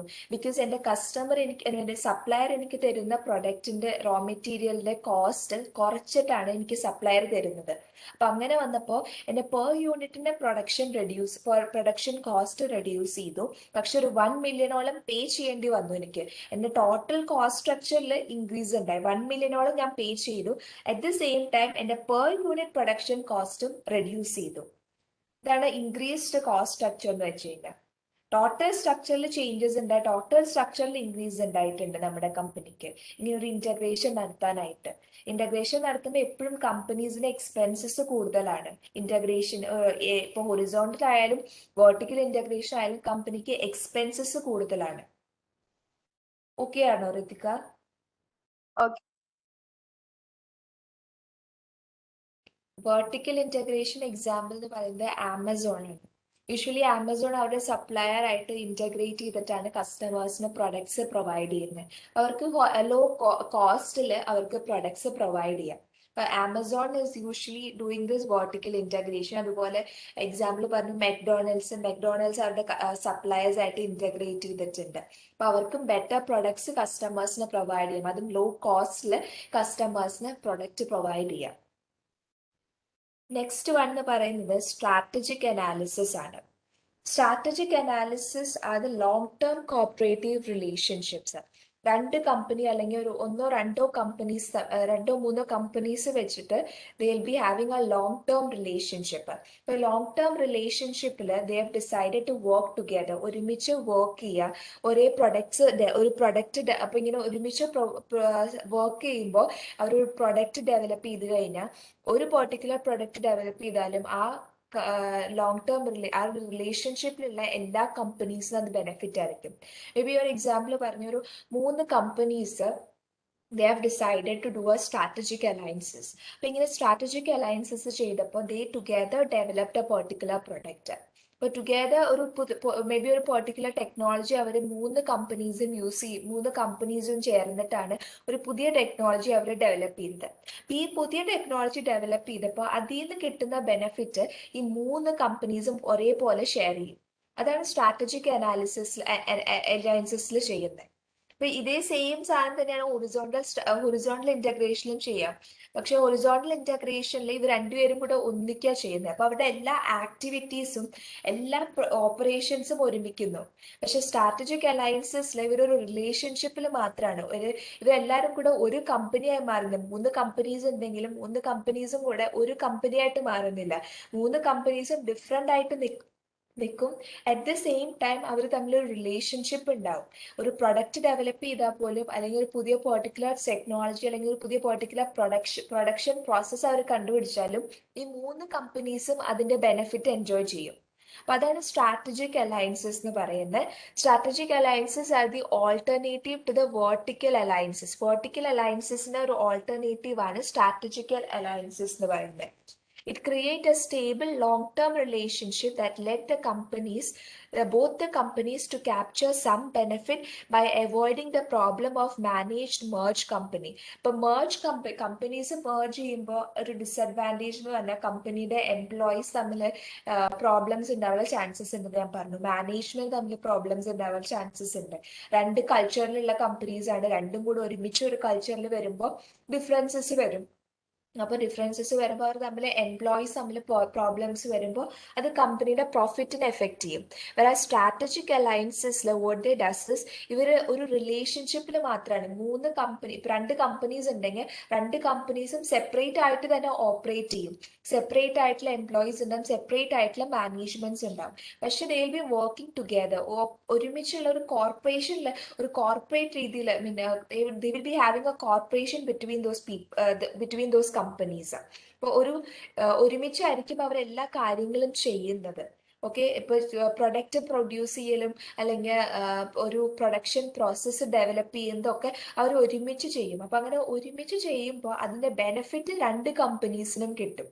അല്ലാതെ മേർജ് ചെയ്യുന്നുള്ള പ്രോബ്ലംസ് ഉണ്ടാവുമ്പോൾ ഇപ്പൊ കമ്പനീസ് മേർജ് ചെയ്യുമ്പോൾ എംപ്ലോയീസ് തമ്മിലുള്ള പ്രോബ്ലംസ് ഒന്നും ഇതിൽ ഉണ്ടാവുന്നില്ല.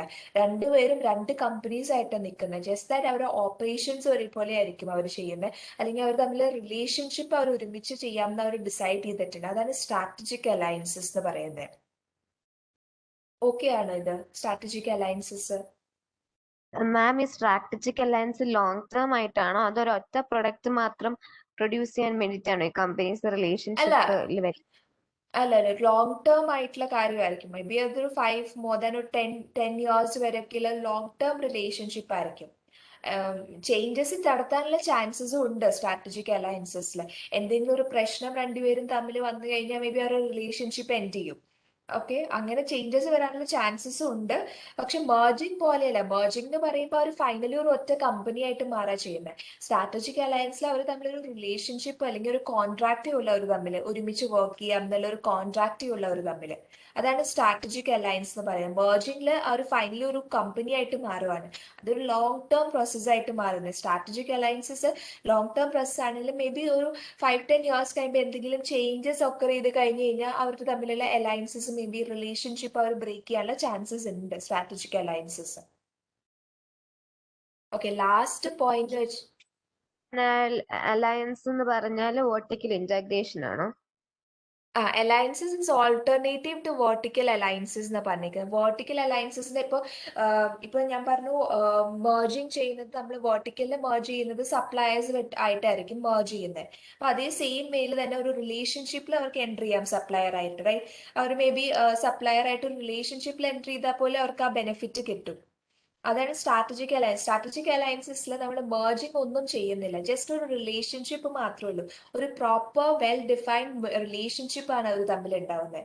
അതാണ് വെർട്ടിക്കൽ അലയൻസസിന് ഒരു ഓൾട്ടർനേറ്റീവ് ആണെന്ന് പറഞ്ഞേക്കുന്നത്. ഓക്കെ ആണോ? ഓക്കെ.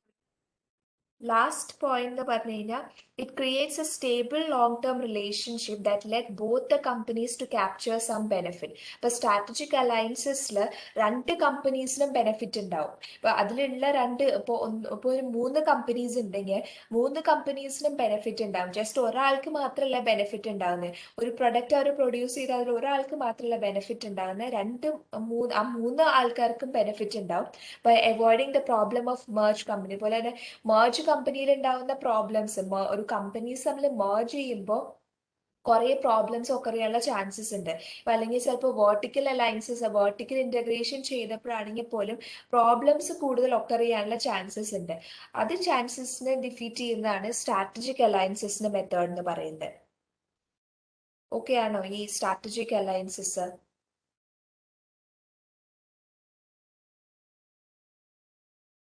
ഓക്കെ, സ്ട്രാറ്റജിക് അലയൻസസിന്റെ ഒരു എക്സാമ്പിൾ പറഞ്ഞു കഴിഞ്ഞാൽ ലൂയി വിറ്റനും BMW. ഇത് രണ്ടും ലക്ഷറി ബ്രാൻഡ്സ് ആണ്, ലൈക് പ്രീമിയം പ്രൊഡക്ട്സ് പ്രൊവൈഡ് ചെയ്യുന്ന ബ്രാൻഡ്സ് ആണ്. They entered in to a strategic alliances. ഇവർ രണ്ടുപേരും കൂടെ they entered in to a strategic alliances. ഇപ്പോൾ ഇങ്ങനെ ഒരു അലയൻസസിലേക്ക് അവർ വന്നപ്പോൾ what they decided is, Louis വിറ്റന്റെ ബാഗ്സ് അവരുടെ കളക്ഷൻസ് അവർ BMW സ്പോർട്സ് കാറിനെ റിലേറ്റ് ചെയ്യുന്ന രീതിയിൽ അവർ ക്രിയേറ്റ് ചെയ്തു. ഇത് രണ്ടും തമ്മിലൊരു ക്രിയേഷൻ അവർ ഉണ്ടാക്കിയ, ലൂയി വിറ്റന്റെ പ്രൊഡക്ട്സും BMW സ്പോർട്സ് കാറും തമ്മിൽ കസ്റ്റമൈസ്, അത് രണ്ടും തമ്മിലൊരു റിലേഷൻ ഉള്ള രീതിയിൽ അവർ പ്രൊഡക്ട്സ് ഡെവലപ്പ് ചെയ്തു. So they custom made two pair it with BMW sports car. അപ്പോൾ അങ്ങനെ ഒരു ഡെവലപ്മെന്റ്, ഒരു റിലേഷൻഷിപ്പ് ആണ് അവർ മെയിൻറ്റെയിൻ ചെയ്തത്. അപ്പോൾ ലൂയി വിറ്റന്റെ പ്രൊഡക്ട്സ് യൂസ് ചെയ്യുന്ന മേ ബി ചിലപ്പോൾ BMW കാർസ് യൂസ് ചെയ്യുന്ന ആൾക്കാർ അതേസമയം പോലെ തന്നെ ലൂയി വിറ്റന്റെ ബാഗ്സും പർച്ചേസ് ചെയ്യാനുള്ള ചാൻസസ് ഉണ്ട്. ബിക്കോസ് അതിനെ റിലേറ്റ് ചെയ്തിട്ടാണ് അവർ ലൂയി വിറ്റന്റെ ഒരു പെർട്ടിക്കുലർ കളക്ഷൻ അവർ ഇൻട്രൊഡ്യൂസ് ചെയ്തത്. അപ്പം ഇങ്ങനെ ഒരു കാര്യം ഇൻട്രൊഡ്യൂസ് ചെയ്ത് കഴിഞ്ഞപ്പോൾ the found that BMW car purchase ചെയ്യുന്ന ആൾക്കാർ തന്നെ ലൂയി വിറ്റന്റെ ബാഗ്സും പർച്ചേസ് ചെയ്യാൻ തുടങ്ങി. അപ്പൊ അങ്ങനെ ഒരു റിലേഷൻഷിപ്പ് ഉള്ളതുകൊണ്ട് തന്നെ രണ്ട് കമ്പനീസിനും ബെനിഫിറ്റ് ഉണ്ടായി. രണ്ട് കമ്പനീസിനും സെയിൽസ് ഇൻക്രീസ് ചെയ്യാനുള്ള ചാൻസസും കൂടി. ഇതാണ് ഒരു എക്സാമ്പിൾ എന്ന് പറയുന്നത് സ്ട്രാറ്റജിക് അലയൻസസിൽ. ഇനി അതുപോലെ തന്നെ സ്ട്രാറ്റജിക് അലയൻസസ് ചെയ്ത ആൾക്കാരാണ് മൈക്രോസോഫ്റ്റ് ആൻഡ് നോക്കിയ. ഇവർ രണ്ടുപേരും അവരുടെ ഒരു സോഫ്റ്റ്വെയർ പാർട്ട്ണർഷിപ്പിൽ എൻ്റർ ചെയ്തു. പിന്നെ പറയുന്നത് സിസ്കോ സിസ്റ്റംസ് ആണ്. Cisco system they had an agreement with Alibaba.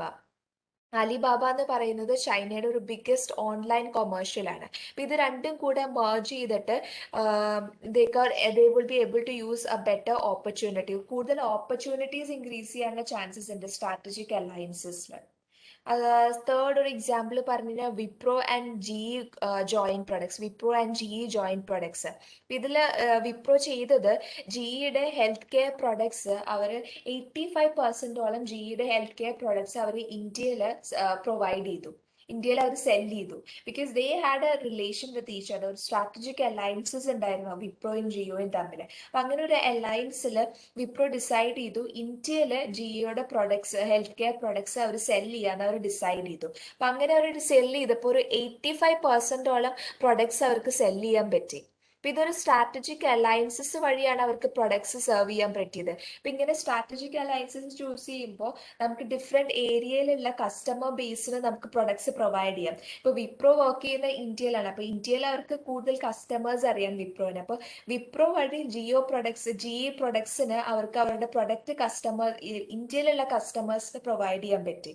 അപ്പൊ ഇതൊക്കെ ഒരു എക്സാമ്പിൾസ് ആണ് സ്ട്രാറ്റജിക് അലയൻസസിന് ചെയ്യാനുള്ള കുറച്ച് എക്സാമ്പിൾസ് ആണിത്. ഇവരെല്ലാവരും തന്നെ ഒരുമിച്ച് വർക്ക് ചെയ്യാൻ ഡിസൈഡ് ചെയ്തു. ഇങ്ങനെ ഒരുമിച്ച് വർക്ക് ചെയ്യുമ്പോൾ രണ്ട് കമ്പനീസിനും ബെനിഫിറ്റ്സ് ഉണ്ടാവും. അതാണ് സ്ട്രാറ്റജിക് അലയൻസസിൽ ഉണ്ടാവുന്നത്. ഒരു ലോങ് ടേം റിലേഷൻഷിപ്പിലേക്കാണ് അവർ എൻ്റർ ചെയ്യുന്നത് സ്ട്രാറ്റജിക് അലയൻസസിൽ. ഓക്കെ ആണോ ഇത്?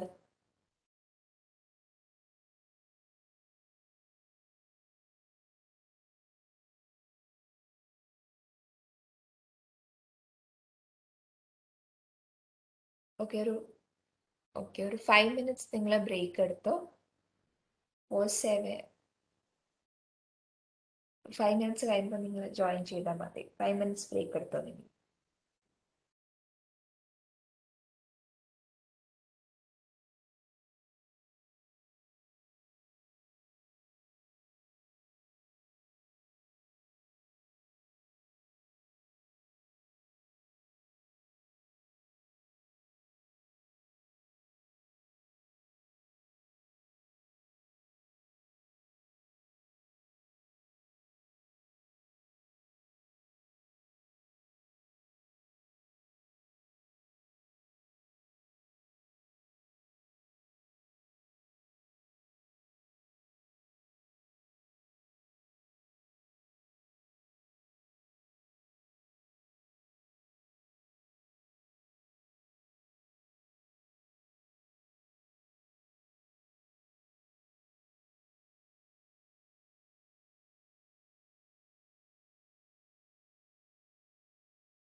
ഓക്കെ, സോ 3 കാര്യങ്ങളാണ് നമ്മൾ കോർപ്പറേറ്റ് ലെവൽ സ്ട്രാറ്റജിനെ പഠിച്ചത്. ഫസ്റ്റ് വൺ എന്ന് പറയുന്നത് horizontal integration, second is vertical integration, and third one is strategical alliances.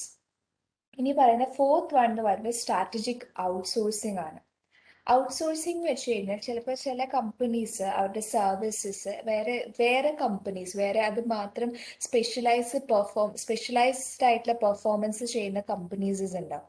അവർക്ക് അവരുടെ ആക്ടിവിറ്റീസ് കൊടുക്കും. ഇപ്പൊ പറയുന്ന എക്സാമ്പിളിൽ പറഞ്ഞാൽ എൻ്റെ കമ്പനിയുടെ ഓഡിറ്റിംഗ് ആക്ടിവിറ്റി ചിലപ്പോൾ ഞാൻ KPMG പോലെയുള്ള ഓഡിറ്റിംഗ് കമ്പനീസ് ഉണ്ട്, അവർക്ക് ഞാൻ പ്രൊവൈഡ് ചെയ്യും. അപ്പൊ അങ്ങനെ എൻ്റെ കമ്പനിയുടെ ആക്ടിവിറ്റീസ് അവർക്ക് കൊടുക്കുമ്പോൾ, അവർക്ക് പെർഫോം ചെയ്യാൻ കൊടുക്കുമ്പോൾ, what happens is there will be an improvement in the performance. അവർ പ്രോപ്പർ ആയിട്ട് ഓഡിറ്റിംഗ് പെർഫോമൻസ് ചെയ്യും. ബിക്കോസ് KPMG ഒക്കെ ഓൾറെഡി പെർഫോമൻസ് ചെയ്യുന്ന ഓഡിറ്റിംഗ് റിലേറ്റഡ് ആയിട്ടുള്ള കാര്യങ്ങൾ ചെയ്യുന്ന ആൾക്കാരാണ്. അപ്പൊ അങ്ങനെയുള്ള കമ്പനീസിന് എൻ്റെ ഓഡിറ്റിംഗ് റിലേറ്റഡ് ആക്ടിവിറ്റീസ് കൊടുക്കുമ്പോൾ അവർ ബെറ്റർ ആയിട്ട് പെർഫോം ചെയ്യും. മേ ബി എൻ്റെ കമ്പനി പെർഫോം ചെയ്യുന്നതിനേക്കാളും ബെറ്റർ ആയിട്ട് അവരിത് പെർഫോം ചെയ്യും. അറ്റ് ദി സെയിം ടൈം എനിക്ക് എൻ്റെ വേറെ കമ്പനിയുടെ ആക്ടിവിറ്റീസിലേക്കും ഫോക്കസ് ചെയ്യാൻ പറ്റും.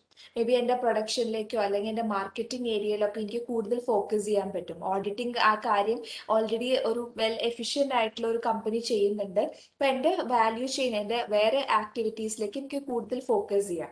So strategic outsourcing is the performance of one or more of a company's value chain activities by an independent specialized company. ഒരു ഇൻഡിപെൻഡന്റ് സ്പെഷ്യലൈസ്ഡ് ചെയ്തിട്ടുള്ള കമ്പനി ആയിരിക്കും ചിലപ്പോൾ ആ ഒരു ആക്ടിവിറ്റി ചെയ്യുന്നത്. അപ്പൊ ഇങ്ങനെയുള്ളപ്പോൾ outsourcing can enable the companies to focus on fewer value chain activities. അപ്പോൾ വാല്യൂ ചെയിൻ ആക്ടിവിറ്റീസിലേക്ക് കമ്പനിക്ക് ഫോക്കസ് ചെയ്യാം. അറ്റ് ദി സെയിം ടൈം കമ്പനിയുടെ വേറെ ആക്ടിവിറ്റീസും എഫിഷ്യൻ്റ് ആയിട്ട് പെർഫോം ചെയ്യും. ബിക്കോസ് അവരുടെ അത് പെർഫോം ചെയ്യുന്ന ഔട്ട്സോഴ്സ് ചെയ്യുമ്പോൾ അത് പെർഫോം ചെയ്യുന്ന ഔട്ട്സോഴ്സർക്ക് കൂടുതൽ ഇൻഫോർമേഷൻസ് ഉള്ള ഔട്ട്സോഴ്സർ ആയിരിക്കും, അല്ലെങ്കിൽ അവർക്ക് കൂടുതൽ എക്സ്പീരിയൻസ് ഉള്ള ഔട്ട്സോഴ്സർ ആയിരിക്കും. അപ്പൊ അവർ ബെറ്റർ ആയിട്ട് ആ ആക്ടിവിറ്റി പെർഫോമൻസ് ചെയ്യും. അറ്റ് ദി സെയിം ടൈം എനിക്ക് എൻ്റെ മേജർ ആക്ടിവിറ്റീസിലും കൂടുതൽ പെർഫോം ചെയ്യാം. അപ്പൊ ഇങ്ങനെ outsourcing can help a company to lower its cost and better differentiated product and focus on distinctive competency. അപ്പോൾ കോസ്റ്റ് കുറയ്ക്കാൻ പറ്റും. ഇപ്പൊ ചില കേസിൽ ഇപ്പൊ ഞാൻ പറഞ്ഞ എക്സാമ്പിളിൽ ഓഡിറ്റിംഗ് ചെയ്യുമ്പോൾ മേ ബി എൻ്റെ കമ്പനിയിലുള്ള ഓഡിറ്റേഴ്സ് ചെയ്യുമ്പോൾ കുറേ മിസ്റ്റേക്സ് പറ്റുന്നുണ്ട്, കുറേ എറേഴ്സ് ഉണ്ടാവുന്നുണ്ട് എൻ്റെ കമ്പനിയിൽ ഓഡിറ്റേഴ്സ് ചെയ്യുമ്പോൾ. അപ്പൊ അങ്ങനെ എനിക്ക് കൂടുതൽ കോസ്റ്റും കൂടുതൽ ടൈം റിക്വയറും ചെയ്യുന്നുണ്ട്. അറ്റ് ദി സെയിം ടൈം ചിലപ്പോൾ ഞാൻ എൻ്റെ ഓഡിറ്റിംഗ് പ്രോസസ്സ് ഒരു KPMG പോലെ കമ്പനിക്ക് പ്രൊവൈഡ് ചെയ്യുമ്പോൾ മേ ബി അവർ ലോവർ കോസ്റ്റിൽ അതെനിക്ക് പെർഫോം ചെയ്ത് തരും. ലോവർ കോസ്റ്റിലും ചെയ്യും, അത് മോർ എഫിഷ്യൻറ്റ് മെത്തേഡിൽ അവർ ചെയ്യുമ്പോൾ മേ ബി അവർക്ക് കൂടുതൽ എക്സ്പീരിയൻസസ് ഉള്ള ആൾക്കാരാണ്. അപ്പോൾ അവർ കൂടുതൽ എക്സ്പീരിയൻസ് ഉള്ളതുകൊണ്ട് ഓഡിറ്റിംഗ് കൂടുതൽ പെർഫോം ചെയ്യുന്ന ആൾക്കാരായതുകൊണ്ട് അവർക്ക് അതിനെക്കുറിച്ച് എക്സ്പീരിയൻസ് ഉണ്ട്. അപ്പോൾ അവർ ബെറ്റർ ആയിട്ട് ഇത് കുറച്ചുകൂടെ പെർഫോം ചെയ്യും. At the same time lower കോസ്റ്റിൽ ചിലപ്പോൾ എനിക്ക് പെർഫോം ചെയ്ത് തരും. ഇനി അതുപോലെ തന്നെ ബെറ്റർ ടു ഡിഫറൻഷിയേറ്റഡ് നമ്മുടെ ഡിഫറൻസിയേഷനിലേക്ക് I can concentrate more on the differentiating product and focuses on distinctive competency. Distinctive competency എന്ന് പറയുന്നത് superior efficiency, superior quality, superior responsiveness, customer responsiveness, അതൊക്കെ എനിക്ക് ബെറ്റർ ആയിട്ട് ഫോക്കസ് ചെയ്ത് ബെറ്റർ ഡെവലപ്മെന്റ് എനിക്ക് ചെയ്യാൻ പറ്റും എൻ്റെ കമ്പനിയിൽ. ഔട്ട്സോഴ്സിങ് ചെയ്യുന്നതിന്റെ ഏറ്റവും അഡ്വാൻറ്റേജ് അതാണ്, എനിക്ക് എൻ്റെ മേജർ ആക്ടിവിറ്റീസിൽ ഫോക്കസ് ചെയ്യാം. അറ്റ് ദി സെയിം ടൈം എൻ്റെ ബാക്കിയുള്ള ആക്ടിവിറ്റീസ് എഫിഷ്യൻ്റ് ആയിട്ടുള്ള രീതിയിൽ മോർ എഫക്റ്റീവ്ലി അത് അച്ചീവ് ചെയ്യാനും പറ്റും എനിക്ക്. പക്ഷേ ഡിസഡ്വാൻറ്റേജ് എന്ന് വെച്ചാൽ അറ്റ് ദി സെയിം ടൈം ഞാനൊരു ഔട്ട്സൈഡർക്കാണ് എൻ്റെ ഇൻഫോർമേഷൻ പ്രൊവൈഡ് ചെയ്യുന്നത്. അപ്പോൾ ചില കേസസിൽ ഞാനിപ്പോൾ ഓഡിറ്റിംഗ് റിലേറ്റ് ചെയ്ത കാര്യം എൻ്റെ അക്കൗണ്ടിങ് ഡീറ്റെയിൽസ് ഞാൻ പ്രൊവൈഡ് ചെയ്യേണ്ടി വരും. അപ്പം അങ്ങനെ വരുമ്പോൾ എൻ്റെ ഇൻഫോർമേഷൻസ്, എൻ്റെ വാല്യുബിൾ ആയിട്ടുള്ള ഇൻഫോർമേഷൻസ് അവർക്ക് കിട്ടാനുള്ള ചാൻസസ് ഉണ്ട്, അല്ലെങ്കിൽ ചില കേസിൽ ചിലപ്പോൾ അത് നഷ്ടപ്പെടാനുള്ള ചാൻസസ് ഉണ്ട്. അപ്പോൾ there is always a risk of losing valuable informations ഈ ഔട്ട്സോഴ്സ് ഔട്ട്സോഴ്സിങ്ങിൽ. അറ്റ് ദ സെയിം ടൈം ഇപ്പം ഞാൻ കൂടുതലായിട്ട് എൻ്റെ ഔട്ട്സോഴ്സേഴ്സിനെ ഡിപ്പെൻഡ് ചെയ്യാണ്. ഇപ്പം ഞാൻ എൻ്റെ ഒരു ആക്ടിവിറ്റി പെർഫോം ചെയ്യാനായിട്ട് ഏറ്റവും കൂടുതൽ ഡിപ്പെൻഡ് ചെയ്യുന്ന ആ ഔട്ട്സോഴ്സറിനാണെന്ന് മനസ്സിലായി കഴിഞ്ഞാൽ what the outsourcer does is he will increase the price. അയാൾ സർവീസ് പ്രൊവൈഡ് ചെയ്യുമ്പോൾ ഒരു പ്രൈസ് ചാർജ് ചെയ്യും. അപ്പൊ പ്രൈസ് ചാർജ് ചെയ്യുമ്പോൾ അയാൾക്ക് മനസ്സിലാവാണ് അയാളില്ലാതെ എൻ്റെ വർക്ക് കംപ്ലീറ്റ് ചെയ്യാൻ എനിക്ക് പറ്റില്ലെന്ന് അയാൾക്ക് മനസ്സിലായി കഴിഞ്ഞാൽ അയാൾക്ക് ഡിമാൻഡ് കൂടും. അയാൾ പ്രൈസ് ചാർജ് ചെയ്യാൻ കൂടുതൽ പ്രൈസ് ചാർജ് ചെയ്യാൻ തുടങ്ങും. അപ്പൊ അങ്ങനെയുള്ള കേസിൽ വരുമ്പോൾ എനിക്ക് ലോവർ കോസ്റ്റ് എന്നുള്ള ലോവർ കോസ്റ്റ് എന്നുള്ള അഡ്വാൻറ്റേജ് ഫൈനലി എൻ്റെ ഒരു ഡിസഡ്വാൻറ്റേജ് ആയി മാറും. അതാണ് strategic ഔട്ട്സോഴ്സിങ്ങിന്റെ disadvantage.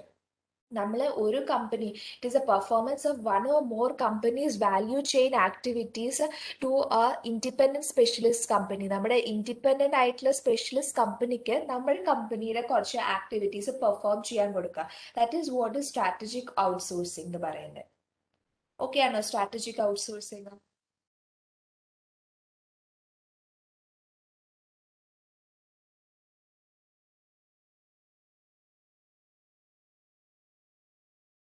Okay, next one എന്ന് പറയുന്നത് ഡൈവേഴ്സിഫിക്കേഷൻ ആണ്. So diversification is entering in to one or more industries. ഇപ്പോൾ ഒരു ഇൻഡസ്ട്രിയിൽ മാത്രമല്ല ഒരു കമ്പനി സെറ്റ് ചെയ്യുന്നത്, ചിലപ്പോൾ ഒന്നോ രണ്ടോ ഇൻഡസ്ട്രിയിൽ may be more than that invest ചെയ്യുന്ന ഈ കമ്പനീസ് ഉണ്ട്. ലൈക്ക് എക്സാമ്പിൾ പറഞ്ഞു കഴിഞ്ഞാൽ ഇപ്പോൾ ടാറ്റ ഗ്രൂപ്പ്സ് അവർ ഒരു പെർട്ടിക്കുലർ ഏരിയയിൽ മാത്രമല്ല ഇൻവെസ്റ്റ് ചെയ്തിരിക്കുന്നത്, റൈറ്റ്? ഒരു പെർട്ടിക്കുലർ ഇൻഡസ്ട്രിയിൽ അവർക്ക് ഓട്ടോമൊബൈൽ ഇൻഡസ്ട്രിയിൽ കമ്പനീസ് ഉണ്ട്, IT ഇൻഡസ്ട്രിയിലുണ്ട്, എയർലൈൻസിലുണ്ട്, സ്റ്റീലിലുണ്ട്, പവറിലുണ്ട്. ഇതിലും ടാറ്റയ്ക്ക് ഇൻഡസ്ട്രീസ് ഉണ്ട്, കമ്പനീസ് ഉണ്ട്. അപ്പോൾ ഒരു പെർട്ടിക്കുലർ ഇൻഡസ്ട്രിയിൽ മാത്രമല്ല കോൺസെൻട്രേറ്റ് ചെയ്യുന്നത്, കുറേ ഇൻഡസ്ട്രിയിൽ അവർ ഇൻവെസ്റ്റ്മെന്റ്സ് നടത്തും, അല്ലെങ്കിൽ കുറേ ഇൻഡസ്ട്രിയിൽ അവർ കമ്പനീസ് സ്റ്റാർട്ട് ചെയ്യും. അപ്പൊ അതിനെ പറയുന്നതാണ് ഡൈവേഴ്സിഫിക്കേഷൻ. ഇപ്പൊ ഡൈവേഴ്സിഫിക്കേഷൻ്റെ ഒരു അഡ്വാൻറ്റേജ് എന്ന് വെച്ചാൽ ഇപ്പോൾ ഒരു ഇൻഡസ്ട്രിയിൽ ഒരു പെർട്ടിക്കുലർ ലോസ് ഇൻകർ ചെയ്യാം. ഇപ്പൊ സപ്പോസ് ടാറ്റയുടെ കേസ് പറഞ്ഞപ്പോൾ ഓട്ടോമൊബൈൽ ഇൻഡസ്ട്രിയിൽ അവർ ഇൻവെസ്റ്റ് ചെയ്തു. അപ്പോൾ ഓട്ടോമൊബൈൽ ഇൻഡസ്ട്രിയിൽ ഇൻവെസ്റ്റ് ചെയ്ത സമയത്ത് ഒരു പെർട്ടിക്കുലർ ഗവൺമെന്റ് റൂൾസ് ചേഞ്ച് ചെയ്യുകയോ അല്ലെങ്കിൽ എന്തെങ്കിലും എക്കണോമിക് പ്രോബ്ലം റിലേറ്റ് ചെയ്ത് വന്നപ്പോൾ ആ ഇൻഡസ്ട്രിയിൽ ഒരു ഡിക്ലൈൻ ഉണ്ടായി, അവരുടെ പെർഫോമൻസിൽ ഒരു ഡിക്ലൈൻ ഉണ്ടായി. ഇൻഡസ്ട്രിയിൽ ഒരു ഡിക്ലൈൻ വന്നു കഴിഞ്ഞപ്പോൾ അത് കമ്പനീനെയും എഫക്ട് ചെയ്തു, ടാറ്റ കമ്പനീനെയും എഫക്ട് ചെയ്തു, കമ്പനിക്കും കുറച്ച് ലോസസ് ഇൻകർ ചെയ്തു. അറ്റ് ദ സെയിം ടൈം ബാക്കിയുള്ള ഇൻഡസ്ട്രിയിൽ വേറെ പ്രശ്നമൊന്നുമില്ല, ബാക്കി എല്ലാ ഇൻഡസ്ട്രിയും നോർമൽ ആയിട്ടാണ് പോകുന്നത്. അപ്പോൾ ടാറ്റയുടെ ബാക്കി കമ്പനീസ് ഒക്കെ നോർമൽ ആയിട്ടാണ് പോകുന്നത്. അപ്പൊ ആ കമ്പനീസിലുള്ള പ്രോഫിറ്റ്സ് വെച്ചിട്ട് എനിക്ക് ഈ ഇൻഡസ്ട്രിയിലുള്ള ഇപ്പോൾ ഓട്ടോമൊബൈൽ ഇൻഡസ്ട്രിയിലുള്ള ലോസസ് എനിക്ക് ടാലി ചെയ്ത് കളയാം, റൈറ്റ്? ഇൻഡസ്ട്രിയിൽ ലോസ് ഇൻകർ ചെയ്താലും ബാക്കിയുള്ള കമ്പനീസിൽ എനിക്ക് ഗെയിൻസ് ഉണ്ട്. അപ്പൊ അങ്ങനെ വെച്ച് നോക്കുമ്പോൾ എനിക്ക് എന്റെ ലോസ് ഇൻകർ ചെയ്തിട്ട് ടാലി ചെയ്ത് കളയാം. അപ്പൊ അതാണ് ഡൈവേഴ്സിഫിക്കേഷന്റെ ഒരു അഡ്വാൻറ്റേജ് എന്ന് പറഞ്ഞു കഴിഞ്ഞാൽ. കമ്പനിക്ക് ലോസ് ബാക്കിയുള്ള ഇൻഡസ്ട്രിയിൽ ലോസസ് ഉണ്ടായാലും ഡിഫറെന്റ് ഇൻഡസ്ട്രിയിൽ അവർ ഇൻവെസ്റ്റ് ചെയ്യുന്നുണ്ട്. അപ്പൊ ഡിഫറെന്റ് ഇൻഡസ്ട്രിയിൽ ഇൻവെസ്റ്റ് ചെയ്യുമ്പോൾ ഒരു പെർട്ടിക്കുലർ ഇൻഡസ്ട്രിയിൽ ലോസ് ഉണ്ടായാലും അത് കമ്പനീസിനെ എഫക്ട് ചെയ്യാനുള്ള ചാൻസസ് ഇസ് വെരി ലെസ്. ഇനി അതുപോലെ തന്നെ diversifications can be related industry അല്ലെങ്കിൽ അൺറിലേറ്റഡ് ഇൻഡസ്ട്രിയിലായിരിക്കും. മേ ബി അവർ റിലേറ്റ് ചെയ്തിട്ടുള്ള ഇൻഡസ്ട്രീസ്, സിമിലർ ആയിട്ടുള്ള ഇൻഡസ്ട്രീസിലായിരിക്കും അവർ പ്രൊഡക്റ്റ് കമ്പനീസ് സെറ്റപ്പ് ചെയ്യുന്നത്. ചിലപ്പോൾ ഒരു ഇൻഡസ്ട്രിയിൽ തന്നെ 2-3 കമ്പനീസ് സെറ്റ് ചെയ്യുന്ന ആൾക്കാരുകളുണ്ട്. അല്ലെങ്കിൽ ചിലപ്പോൾ അൺറിലേറ്റഡ് ആയിട്ടുള്ള ഇൻഡസ്ട്രീസ് ഉണ്ട്, കംപ്ലീറ്റ്ലി ഡിഫറെന്റ് ആയിട്ട് ഒരു ബന്ധമില്ലാത്ത ഇൻഡസ്ട്രീസിലും ഇൻവെസ്റ്റ് ചെയ്യുന്നതുണ്ട്. That is also called diversification. But diversification is entering into one or more new industries. ഒരു കമ്പനി അല്ലെങ്കിൽ ഒന്നിനേക്കാളും കൂടുതൽ ഇൻഡസ്ട്രിയിൽ ഇൻവെസ്റ്റ് ചെയ്യുന്നതാണ് ഡൈവേഴ്സിഫിക്കേഷൻ എന്ന് പറയുന്നത്. ഡൈവേഴ്സിഫിക്കേഷൻ ഒക്കെയാണോ? മനസ്സിലായോ എല്ലാവർക്കും? റിലേറ്റഡ് ഇൻഡസ്ട്രി, അൺറിലേറ്റഡ് ഇൻഡസ്ട്രി എന്താന്ന് പറയാം? റിലേറ്റഡ് ഇൻഡസ്ട്രി എന്ന് പറഞ്ഞാൽ ചിലപ്പോൾ സിമിലർ ആയിട്ട് വർക്ക് ചെയ്യുന്ന ഇൻഡസ്ട്രീസ് ഉണ്ടാവില്ലേ? സപ്പോസ് ഇപ്പോൾ പറയുവാണെങ്കിൽ IT റിലേറ്റഡ് വർക്ക് ചെയ്യുന്ന ആൾക്കാരിലുണ്ടാവും. ഇപ്പോൾ അതുപോലെ തന്നെ IT-യുടെ പ്രൊഡക്ട്സ് പ്രൊവൈഡ് ചെയ്യുന്ന കമ്പനീസ് ഉണ്ട്. അപ്പോൾ അവർ റിലേറ്റ് ചെയ്യുന്ന ആൾക്കാരുകളാണ്. IT ഇൻഡസ്ട്രി ടെക്നോളജി റിലേറ്റ് ചെയ്ത കാര്യമാണ്. IT-യുടെ പ്രൊഡക്ട്സ് പ്രൊവൈഡ് ചെയ്യുന്ന, ഇപ്പോൾ കമ്പ്യൂട്ടർ അല്ലെങ്കിൽ ലാപ്ടോപ്സ് ഒക്കെ പ്രൊവൈഡ് ചെയ്യുന്ന കമ്പനീസ് ഉണ്ടാവും. ഇതും IT-നെ റിലേറ്റ് ചെയ്യുന്ന കാര്യങ്ങൾ തന്നെയാണ്. അപ്പോൾ IT ആയിട്ട് റിലേറ്റ് ചെയ്ത് പോകുന്ന റിലേറ്റഡ് ഇൻഡസ്ട്രി എന്ന് പറയുന്ന ഒരു എക്സാമ്പിൾ എന്ന് പറയുമ്പോൾ റിലേറ്റഡ് ഇൻഡസ്ട്രിയിൽ ഇൻവെസ്റ്റ് ചെയ്യുന്നവരും ഉണ്ടാവും. അല്ലെങ്കിൽ ചിലപ്പോൾ ചിലപ്പോൾ ഒരു ഫുഡ് പ്രൊഡക്ട്സിന്റെ കാര്യം വെച്ച് നോക്കിക്കഴിഞ്ഞ് കഴിഞ്ഞാൽ അവർ ഫുഡ് പ്രൊഡക്ട്സിന്റെ ഇൻഡസ്ട്രിയിൽ ഒന്നോ രണ്ടോ കമ്പനീസ് സെറ്റപ്പ് ചെയ്യുന്നവരുണ്ടാവും, ഒരു ഗ്രൂപ്പ് ഉണ്ടാവും. ഇപ്പൊ ടാറ്റയ്ക്ക് തന്നെ ഒന്നോ രണ്ടോ ഗ്രൂപ്പുകൾ ഉണ്ട്, റൈറ്റ്, ഫുഡ് പ്രൊഡക്ട്സിന്റെ കാര്യത്തിൽ തന്നെ. അപ്പൊ അവര് ഒരു ഇൻഡസ്ട്രിയിൽ തന്നെയാണെങ്കിൽ പോലും രണ്ടോ മൂന്നോ കമ്പനീസ് ഉണ്ടാവും അവർക്ക്. ഇപ്പോൾ ഒരു കമ്പനിയിൽ ഒരു ലോസ് ഉണ്ടായാലും ബാക്കിയുള്ള കമ്പനിയുടെ പ്രോഫിറ്റ് വെച്ചിട്ട് അവർക്ക് ടാലി ചെയ്ത് പോവാം. ഇപ്പൊ അൺറിലേറ്റഡ് ഇൻഡസ്ട്രിയിൽ നിന്ന് കംപ്ലീറ്റ്ലി ഡിഫറെന്റ് ആയിട്ട് നിൽക്കുന്ന ഇൻഡസ്ട്രീസ്, ഇപ്പോൾ ഓട്ടോമൊബൈൽ ഇൻഡസ്ട്രിയിൽ ടാറ്റയ്ക്ക് കമ്പനി ഉണ്ട്, എയർലൈനിൽ കമ്പനി ഉണ്ട്, അല്ലെങ്കിൽ പവറിൽ കമ്പനി ഉണ്ട്. അപ്പോൾ അൺറിലേറ്റഡ് ആയിട്ടുള്ള ഇൻഡസ്ട്രീസും ഉണ്ട്. അപ്പൊ അൺറിലേറ്റഡ് ഇൻഡസ്ട്രിയിലും സെറ്റപ്പ് ചെയ്യുന്ന കമ്പനീസ് ഉണ്ട്, അവരുടെ കമ്പനീസ് സെറ്റപ്പ് ചെയ്യുന്ന ഗ്രൂപ്പ്സ് ഉണ്ട്. അപ്പൊ അതാണ് ഡൈവേഴ്സിഫിക്കേഷൻ. എപ്പോഴും റിലേറ്റഡ് ആയിട്ടുള്ള ഇൻഡസ്ട്രിയിലായിരിക്കും, മേ ബി അൺറിലേറ്റഡ് ആയിട്ടുള്ള ഇൻഡസ്ട്രീസും ആയിരിക്കും. ഓക്കെ ആണോ ഇത് ഡൈവേഴ്സിഫിക്കേഷൻ?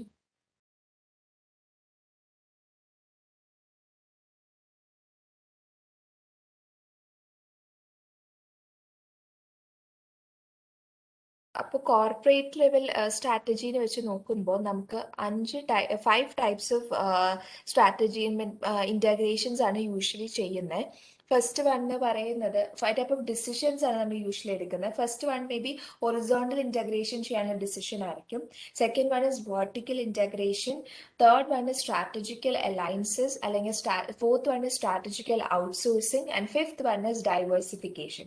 ഇതിൽ ഏത് ഡിസിഷൻ ആണ് എടുക്കേണ്ടതെന്ന് കമ്പനി കോർപ്പറേറ്റ് ലെവൽ സ്ട്രാറ്റജിയിലാണ് ഡിസൈഡ് ചെയ്യുന്നത്. അപ്പൊ ഇതിൽ ഏത് ഡിസിഷൻ എടുക്കുന്നതിന് യൂഷ്വലി ഡിസൈഡ് ചെയ്യുന്നത് ടോപ്പ് ലെവൽ മാനേജേഴ്സ് ആണ്, റൈറ്റ്. ഇത് കമ്പനിയുടെ ടോപ്പ് ലെവൽ റിലേറ്റ് ചെയ്യുന്ന കാര്യമാണ്, കമ്പനിയുടെ സ്ട്രക്ചറിനെ റിലേറ്റ് ചെയ്യുന്ന കാര്യം. അപ്പൊ യൂഷ്വലി ടോപ്പ് ലെവൽ മാനേജേഴ്സ് ആണ് കോർപ്പറേറ്റ് ലെവൽ സ്ട്രാറ്റജീസ് ഡെവലപ്പ് ചെയ്യുന്നത്. നെക്സ്റ്റ് വൺ എന്ന് പറയുന്നത് global സ്ട്രാറ്റജിയാണ്. Global strategy is considering how to expand the operation outside the home country.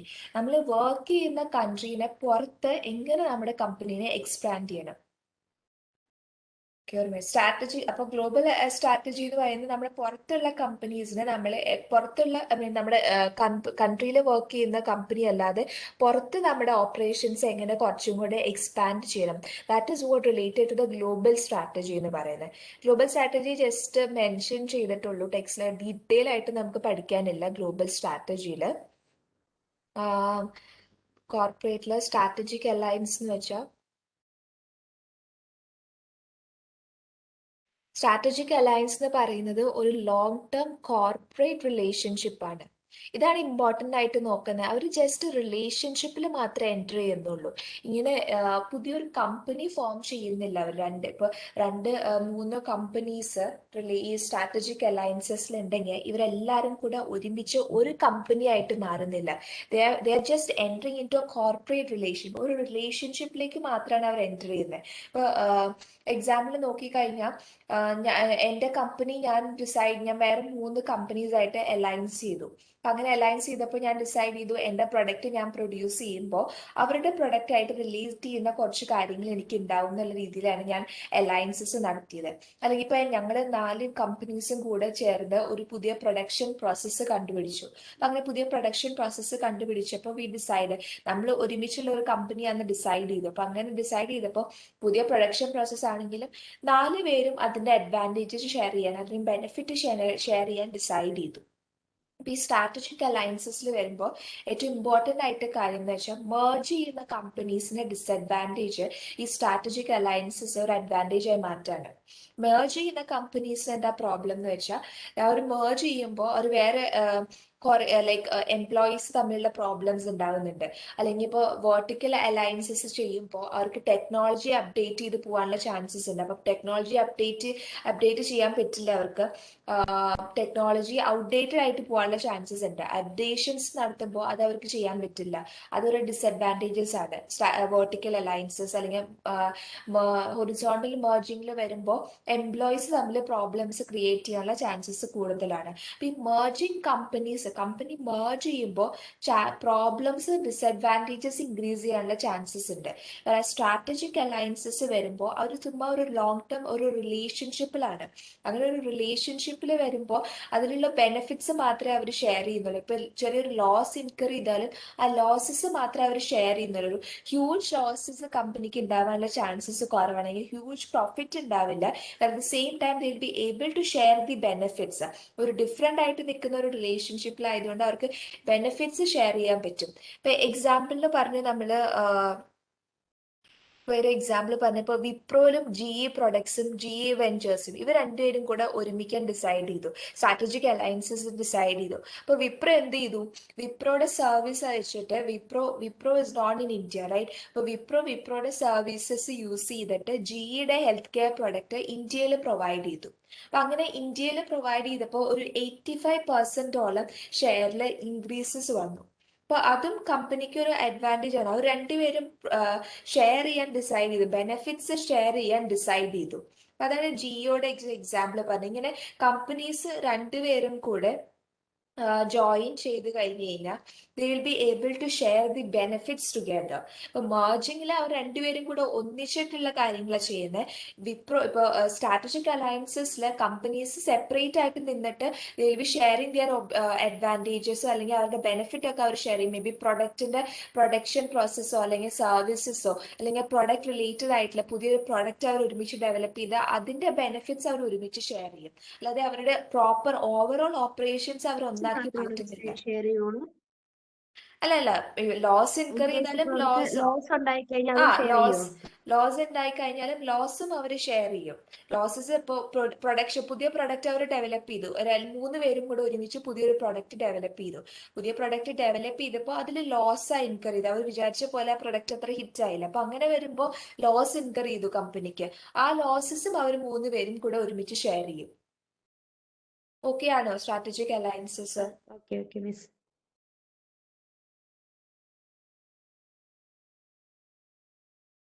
So operation ഇപ്പോൾ ഫോർത്ത് പ്രോസസ്സാണ് നമ്മൾ പഠിച്ചത്. പിന്നെ കുറച്ച് പ്രോബ്ലംസ് ആണ് ചെയ്യുന്നതിന്. ഈ പ്രോബ്ലം നിങ്ങളും വായിച്ചു നോക്ക്. ഇതിന്റെ ആൻസർ ഞാൻ ചോദിക്കുന്ന ആൾക്കാർ പറഞ്ഞാൽ മതി കേട്ടോ.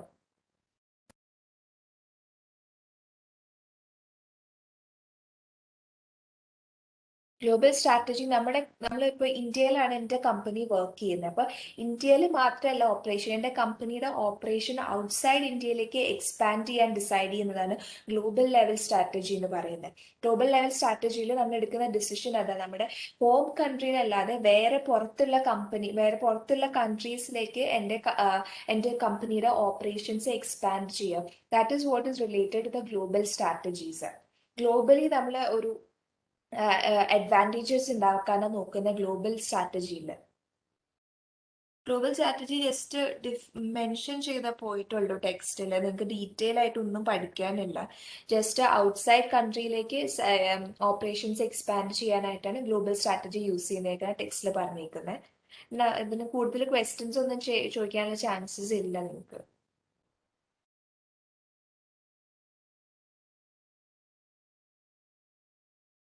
കഴിഞ്ഞോ? ഞാൻ സ്ലൈഡ് ചേഞ്ച് ചെയ്യട്ടെ?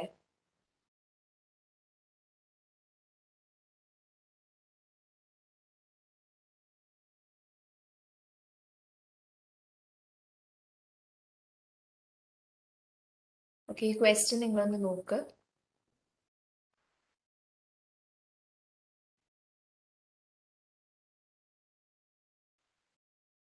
ഓക്കെ, ഓപ്ഷൻ സി ആണ് ആൻസർ. അപ്പോൾ ഹൊറിസോണ്ടൽ ഇന്റഗ്രേഷൻ യൂസ് ചെയ്ത് കഴിഞ്ഞാൽ നമുക്ക് കിട്ടുന്ന ബെനിഫിറ്റ്സ് എന്താണെന്നാ ബെനിഫിറ്റ്സ് തന്നേക്കുന്നതിൽ ബെനിഫിറ്റ്സ് അല്ലാത്തത് ഏതാണെന്നാ ചോദിച്ചേക്കുന്നത് ഓപ്ഷനിൽ, ക്വസ്റ്റ്യനിൽ സോറി. അതിൽ ഓപ്ഷൻ എ നമുക്ക് നോക്കാം. Increase in the value of the companies product offering through differentiation. അപ്പോൾ ഹൊറിസോണ്ടൽ ഇന്റഗ്രേഷൻ യൂസ് ചെയ്ത് കഴിഞ്ഞാൽ will be having a differentiation. ഇത് ബെനിഫിറ്റ് ആണ്. സോ ഇതല്ല ആൻസർ. പിന്നെ ഓപ്ഷൻ ബി എന്ന് പറയുന്നത് increased bargaining power over supplier providers and buyers. അപ്പൊ കമ്പനിക്ക് ബാർഗെയിനിങ് പവർ ഇൻക്രീസ് ചെയ്യുന്നതാണ് ഹൊറിസോണ്ടൽ ഇന്റഗ്രേഷൻ യൂസ് ചെയ്യുമ്പോൾ. അതും ഒരു അഡ്വാൻറ്റേജ് ആണ്. അതും ആൻസർ അല്ല. പിന്നെ ഓപ്ഷൻ സി എന്ന് പറയുന്നത് diseconomies of scale. Diseconomies of scale അല്ല ഇൻകർ ചെയ്യുന്നത്, എക്കണോമീസ് ഓഫ് സ്കെയിൽ ആണ് ഇൻകർ ചെയ്യുന്നത് നമ്മൾ ഹൊറിസോണ്ടൽ ഇന്റഗ്രേഷൻ യൂസ് ചെയ്യുമ്പോൾ. അപ്പോൾ ഓപ്ഷൻ സി ആണ് ആൻസർ. ഡിസെക്കണോമീസ് ഓഫ് സ്കെയിൽ അല്ല നമുക്ക് ഇൻകർ ചെയ്യുന്നത്, എക്കണോമീസ് ഓഫ് സ്കെയിൽ ആണ്. കോസ്റ്റ് റിഡക്ഷൻ വരും എന്നാണ് പറയുന്നത്, അതും കമ്പനിയുടെ ഒരു അഡ്വാൻറ്റേജ് ആണ് ഹൊറിസോണ്ടൽ ഇന്റഗ്രേഷൻ വരുമ്പോൾ. അപ്പോൾ ഓപ്ഷൻ സി ആണ് ആൻസർ, ഡിസെക്കണോമീസ് ഓഫ് സ്കെയിൽ. ഈ ക്വസ്റ്റ്യൻ ഓക്കെ ആണോ എല്ലാവർക്കും? ഡൗട്ട് ഒന്നുമില്ലല്ലോ? ഡയറക്റ്റ് മാം ക്വസ്റ്റ്യൻ ആയിരുന്നത്. സ്കെയിൽ എന്ന് പറഞ്ഞാൽ എന്താണ്? എക്കണോമിക്സ് ഓഫ് സ്കെയിൽ എന്ന് പറഞ്ഞാൽ പ്രൊഡക്ഷൻ പെർ യൂണിറ്റിന്റെ കോസ്റ്റ് കുറയ്ക്കും. ആ, ഡിസെക്കണോമിക്സ് ഓഫ് അതിന്റെ നേരെ ഓപ്പോസിറ്റ് ആണ് diseconomies of scale. That is production കുറഞ്ഞിട്ട് കോസ്റ്റ് ഇൻക്രീസ് ചെയ്യാനുള്ള ചാൻസസ് ഉണ്ട്. പ്രൊഡക്ഷൻ കുറയും എന്നാണ് ഇതിൽ പറയുന്നത് ഡിസെക്കണോമീസ് ഓഫ് സ്കെയിൽ എന്ന് പറയുന്നത്. എക്കണോമീസ് ഓഫ് സ്കെയിലിൽ പ്രൊഡക്ഷൻ ഇൻക്രീസ് ചെയ്യുകയാണ്. ഡിസെക്കണോമീസ് ഓഫ് സ്കെയിൽ എന്ന് പറയുമ്പോൾ പ്രൊഡക്ഷൻ കുറയുവാണ്. മനസ്സിലായോ? Ma'am. Okay, so next question നോക്കാം. ക്വസ്റ്റ്യൻസ് അത്രേ ഉള്ളൂ. ഇനി ഫിഫ്ത്ത് സ്റ്റെപ്പാണ് നമുക്കുള്ളത്, developing and implementing the chosen strategies. അപ്പൊ 4 സ്റ്റെപ്പ് നമ്മൾ ഓൾറെഡി പഠിച്ചു. ടോട്ടലി 5 സ്റ്റെപ്സ് ആണ് ഉള്ളത് സ്ട്രാറ്റജിക് പ്ലാനിങ്ങിന്. ഫസ്റ്റ് വൺ എന്ന് പറയുന്നത് defining the companies mission, vision, goals, values and objectives of the company. Second one എന്ന് പറയുന്നത് analysing the external environment. Third one is analysing the internal environment. Fourth one is formulating the strategy, അല്ലെങ്കിൽ you can say SWOT analysis. Fifth one എന്ന് പറയുന്നത് developing and implementing the chosen strategies. ഇപ്പൊ നമ്മൾ strategy ഒക്കെ strategy ഒക്കെ നമ്മൾ select ചെയ്തു. Like formulating the സ്ട്രാറ്റജിയിൽ നമ്മൾ ഏത് സ്ട്രാറ്റജിയാണ് നമ്മുടെ കമ്പനിക്ക് ആവശ്യം, അതനുസരിച്ച് നമ്മൾ സ്ട്രാറ്റജീസ് സെറ്റ് ചെയ്തു. ഇപ്പോൾ മേ ബി ഒരു സെറ്റ് ഓഫ് സ്ട്രാറ്റജീസ് നമ്മൾ സെറ്റ് ചെയ്തിട്ടുണ്ടാവും കമ്പനിക്ക്. ഇനി അത് പ്രോപ്പറായിട്ട് നമ്മൾ ഡെവലപ്പ് ചെയ്ത് നമ്മുടെ കമ്പനിക്ക് ആവശ്യമായിട്ടുള്ള രീതിയിൽ നമ്മൾ ഇംപ്ലിമെന്റ് ചെയ്യണം. റൈറ്റ്, ഓരോ കമ്പനീസിനും പല രീതിയിലായിരിക്കും വർക്ക് ചെയ്യുന്നത്. റൈറ്റ്, ഇപ്പോൾ ഓരോ കമ്പനിയുടെ ഡിസൈൻ വ്യത്യാസങ്ങൾ ഉണ്ടാവും. അപ്പൊ ആ കമ്പനിക്ക് അനുസരിച്ചിട്ട് വേണം നമ്മൾ സ്ട്രാറ്റജീസ് ഡെവലപ്പ് ചെയ്യാനും അത് ഇംപ്ലിമെന്റ് ചെയ്യാനുമായിട്ട്. ഇപ്പോൾ ഫോർമുലേറ്റിംഗ് സ്ട്രാറ്റജിയിൽ നമുക്ക് അവൈലബിൾ ആയിട്ടുള്ള സ്ട്രാറ്റജി ഏതൊക്കെയാണെന്ന് മനസ്സിലാക്കി SWOT അനാലിസിസ് നടത്തി നമ്മൾ സ്ട്രെങ്ത്തും ഓപ്പർച്യൂണിറ്റീസും വീക്ക്നെസ്സും ത്രെഡ്സും ഒക്കെ നമുക്ക് മനസ്സിലായി. അതനുസരിച്ച് നമ്മൾ സ്ട്രാറ്റജീസ് ഫോർമുലേറ്റ് ചെയ്തു. ഇനി അത് നമ്മൾ ഡെവലപ്പ് ചെയ്യുകയാണ്, നമ്മുടെ കമ്പനിക്ക് സ്യൂട്ടബിൾ ആയിട്ട് നമ്മൾ ഡെവലപ്പ് ചെയ്യുവാണ്. പിന്നെ ഇംപ്ലിമെന്റ് ചെയ്യുന്നതും ഇമ്പോർട്ടൻ്റ് ആയിട്ടുള്ള ഫാക്ടറാണ്. നമ്മൾ വെറുതെ സ്ട്രാറ്റജി ഡെവലപ്പ് ചെയ്താൽ മാത്രം പോലെ നമ്മുടെ കമ്പനിക്ക് ഇംപ്ലിമെന്റ് ചെയ്യണം. അപ്പോൾ ഇംപ്ലിമെന്റേഷന് ഏറ്റവും ഇമ്പോർട്ടൻറ്റ് ഫാക്ടർ നമ്മൾ നോക്കേണ്ടത് ഓർഗനൈസേഷന്റെ ഡിസൈൻ ആണ്. അപ്പൊ എപ്പോഴും ഓർഗനൈസേഷനെ ഡിസൈനെ ബേസ് ചെയ്തിട്ടാണ് നമ്മളൊരു സ്ട്രാറ്റജി ഇംപ്ലിമെന്റ് ചെയ്യുന്നത്. ഇപ്പൊ ഫസ്റ്റ് ഓർഗനൈസേഷൻ ഡിസൈനിൽ 3 ഇമ്പോർട്ടൻറ്റ് ഫാക്ടേഴ്സ് ആണ് ഉള്ളത്. ഫസ്റ്റ് വൺ എന്ന് പറയുന്നത് organisation structure, then organization's control system, and third one is organization's culture. അപ്പൊ ഈ 3 കാര്യങ്ങൾ റിലേറ്റ് ചെയ്യുന്നതാണ് ഓർഗനൈസേഷൻസ് ഡിസൈൻ എന്ന് പറയുന്നത്. അപ്പോൾ ഓർഗനൈസേഷന്റെ ഡിസൈനെ ബേസ് ചെയ്തിട്ടാണ് നമ്മൾ സ്ട്രാറ്റജി ഇംപ്ലിമെന്റ് ചെയ്യുന്നത്. എന്ന് വെച്ചാൽ ഈ 3 കാര്യങ്ങൾ, organisation structure, control system, organisation culture, ഈ 3 കാര്യങ്ങൾ റിലേറ്റ് ചെയ്തിട്ട് വേണം നമ്മൾ സ്ട്രാറ്റജി ഇംപ്ലിമെന്റ് ചെയ്യാനായിട്ട്. ഇതിന് ഓരോ ഡീറ്റെയിൽ ആയിട്ട് നോക്കാം നമുക്ക്. ഫസ്റ്റ് വൺ എന്ന് പറയുന്നത് ഓർഗനൈസേഷൻ സ്ട്രക്ചർ ആണ്. എല്ലാ കമ്പനിക്കും അവരുടേതായിട്ടുള്ള ഒരു സ്ട്രക്ചർ ഉണ്ട്. റൈറ്റ്, സ്ട്രക്ചർ എന്ന് പറയുന്നത് ഒരു ഔട്ട്ലൈൻ ആണ്. കമ്പനി എങ്ങനെ പെർഫോം ചെയ്യണം, കമ്പനിയുടെ ആക്ടിവിറ്റീസ് ആരൊക്കെ പെർഫോം ചെയ്യണം, ഏതൊക്കെ രീതിയിലാണ്. പ്രീവിയസ് സ്ലൈഡ് കാണിക്കണം. ഓക്കെ,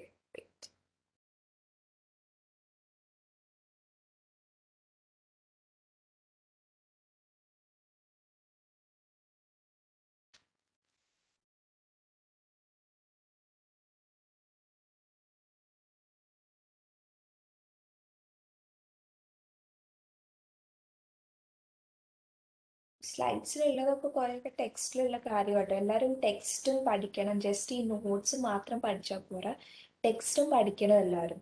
ഇത് ജസ്റ്റ് ഞാൻ എക്സ്പ്ലെയിൻ ചെയ്തേക്കുന്നത് ജസ്റ്റ് ഷോർട്ട് കീ പോയിന്റ്സ് ആയിട്ട് രീതിയിലാണ് ഞാൻ എഴുതിയേക്കുന്നത്. ടെക്സ്റ്റും എല്ലാവരും വായിക്കണം.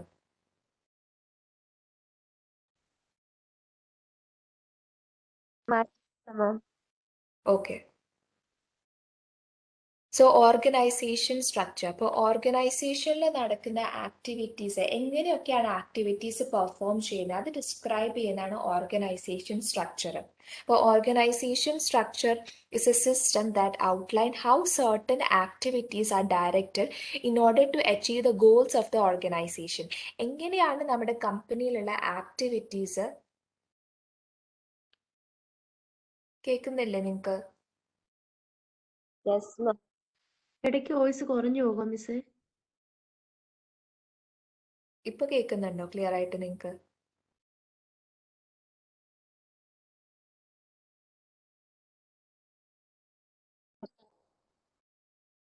ഓക്കെ. സോ ഓർഗനൈസേഷൻ്റെ ആക്ടിവിറ്റീസ് എങ്ങനെ പെർഫോം ചെയ്യണം അത് ഡിസ്ക്രൈബ് ചെയ്യുന്നതാണ് ഓർഗനൈസേഷൻ്റെ സ്ട്രക്ചർ. ഈ ആക്ടിവിറ്റീസ് എന്ന് പറയുമ്പോൾ അതിൽ ഇൻക്ലൂഡ് ചെയ്യുന്നത് റൂൾസ് ഇൻക്ലൂഡ് ചെയ്യും, അതുപോലെ റോൾസ്, റെസ്പോൺസിബിലിറ്റീസ്, ഇതൊക്കെ ആക്ടിവിറ്റീസിനെ റിലേറ്റ് ചെയ്യുന്ന കാര്യങ്ങൾ. ഇപ്പോൾ കമ്പനിക്ക് റൂൾസ് ഉണ്ട്, അതുപോലെ തന്നെ കമ്പനിയുടേതായിട്ടുള്ള റോൾസ്, റെസ്പോൺസിബിലിറ്റീസ് ഉണ്ട്. അപ്പോൾ റൂൾസ് എന്ന് പറയുന്നത് ഇപ്പോൾ ഇത്ര റൂൾസ് ഫോളോ ചെയ്യണം. ഇപ്പോൾ കമ്പനിക്ക് മേ ബി കമ്പനിയുടെ ബാക്കിയുള്ള കോമ്പറ്റീറ്റേഴ്സിനെ പോലെ ആയിരിക്കില്ല കമ്പനിയുടെ ഒരു പെർട്ടിക്കുലർ റൂൾ വരുന്നത്.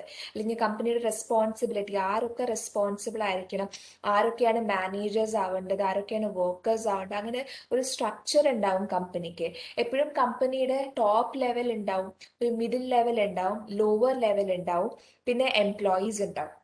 അങ്ങനെ ഡിഫറെൻറ്റ് ലെവൽസ് ഉണ്ടാവും കമ്പനിയിൽ വരുമ്പോൾ. കമ്പനിക്ക് ഡിഫറെൻറ്റ് സ്ട്രക്ചേഴ്സ് ഉണ്ട്. അപ്പോൾ ഇതേ സെയിം സ്ട്രക്ചർ തന്നെ ആയിരിക്കണം എന്നില്ല എൻ്റെ കോമ്പറ്റീറ്ററിന് ഉണ്ടാവുന്നത്. കോമ്പറ്റീറ്റർ അല്ലെങ്കിൽ വേറെ ഓർഗനൈസേഷന് വേറെ ഓർഗനൈസേഷൻ സ്ട്രക്ചേഴ്സ് ഉണ്ടാവും. അതുകൊണ്ടാണ് നമ്മളിപ്പോഴും സ്ട്രാറ്റജി ഫോർമുലേറ്റ് ചെയ്യുമ്പോൾ നമ്മുടെ ഓർഗനൈസേഷൻ്റെ സ്ട്രക്ചറിനെ ബേസിസ് ചെയ്തിട്ട് വേണം നമ്മൾ സ്ട്രാറ്റജി നമ്മൾ ഇംപ്ലിമെൻറ്റ് ചെയ്യാനായിട്ട്. Then it specify who should do what, ആരൊക്കെ എന്തൊക്കെ ചെയ്യണം, and how it should be done, and how various problems and groups should work together to increase the efficiency, quality, innovation and customer responsiveness. ഇപ്പോൾ നമ്മളുടെ distinctive കോമ്പീറ്റൻസീസ് develop ചെയ്യാനായിട്ട് നമുക്ക് proper ഒരു organisation structure വേണം, right?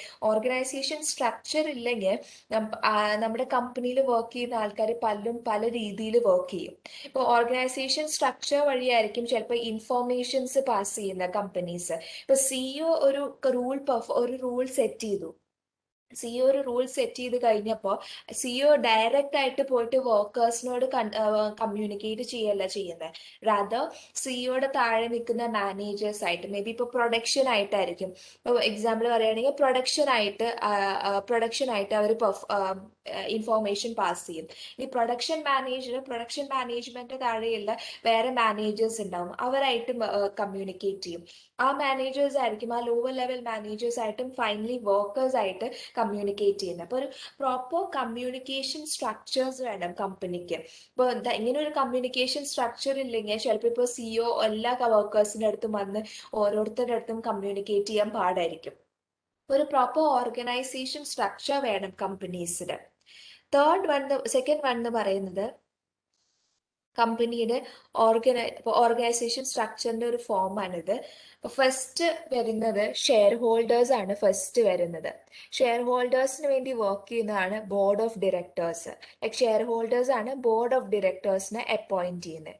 ഈ ബോർഡ് ഓഫ് ഡയറക്ടേഴ്സ് സിഇഒസിനെ അപ്പോയിന്റ് ചെയ്യും. CEO എന്ന് പറയുന്നത് എംപ്ലോയീസ് ആണ്.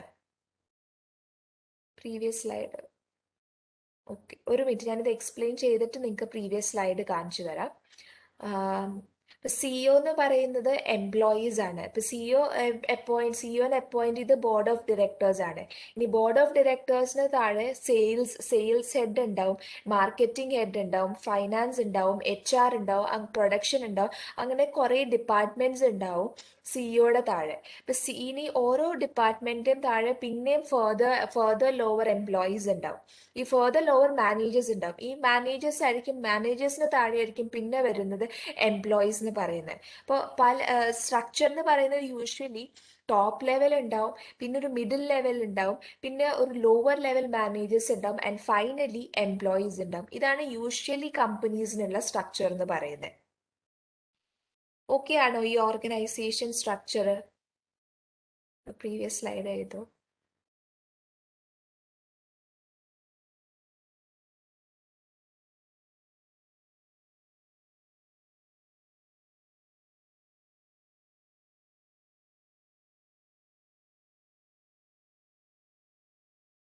സ്ലൈഡ് കഴിയുമ്പോൾ പറയണേ, നിങ്ങൾ എഴുതി കഴിയുമ്പോൾ.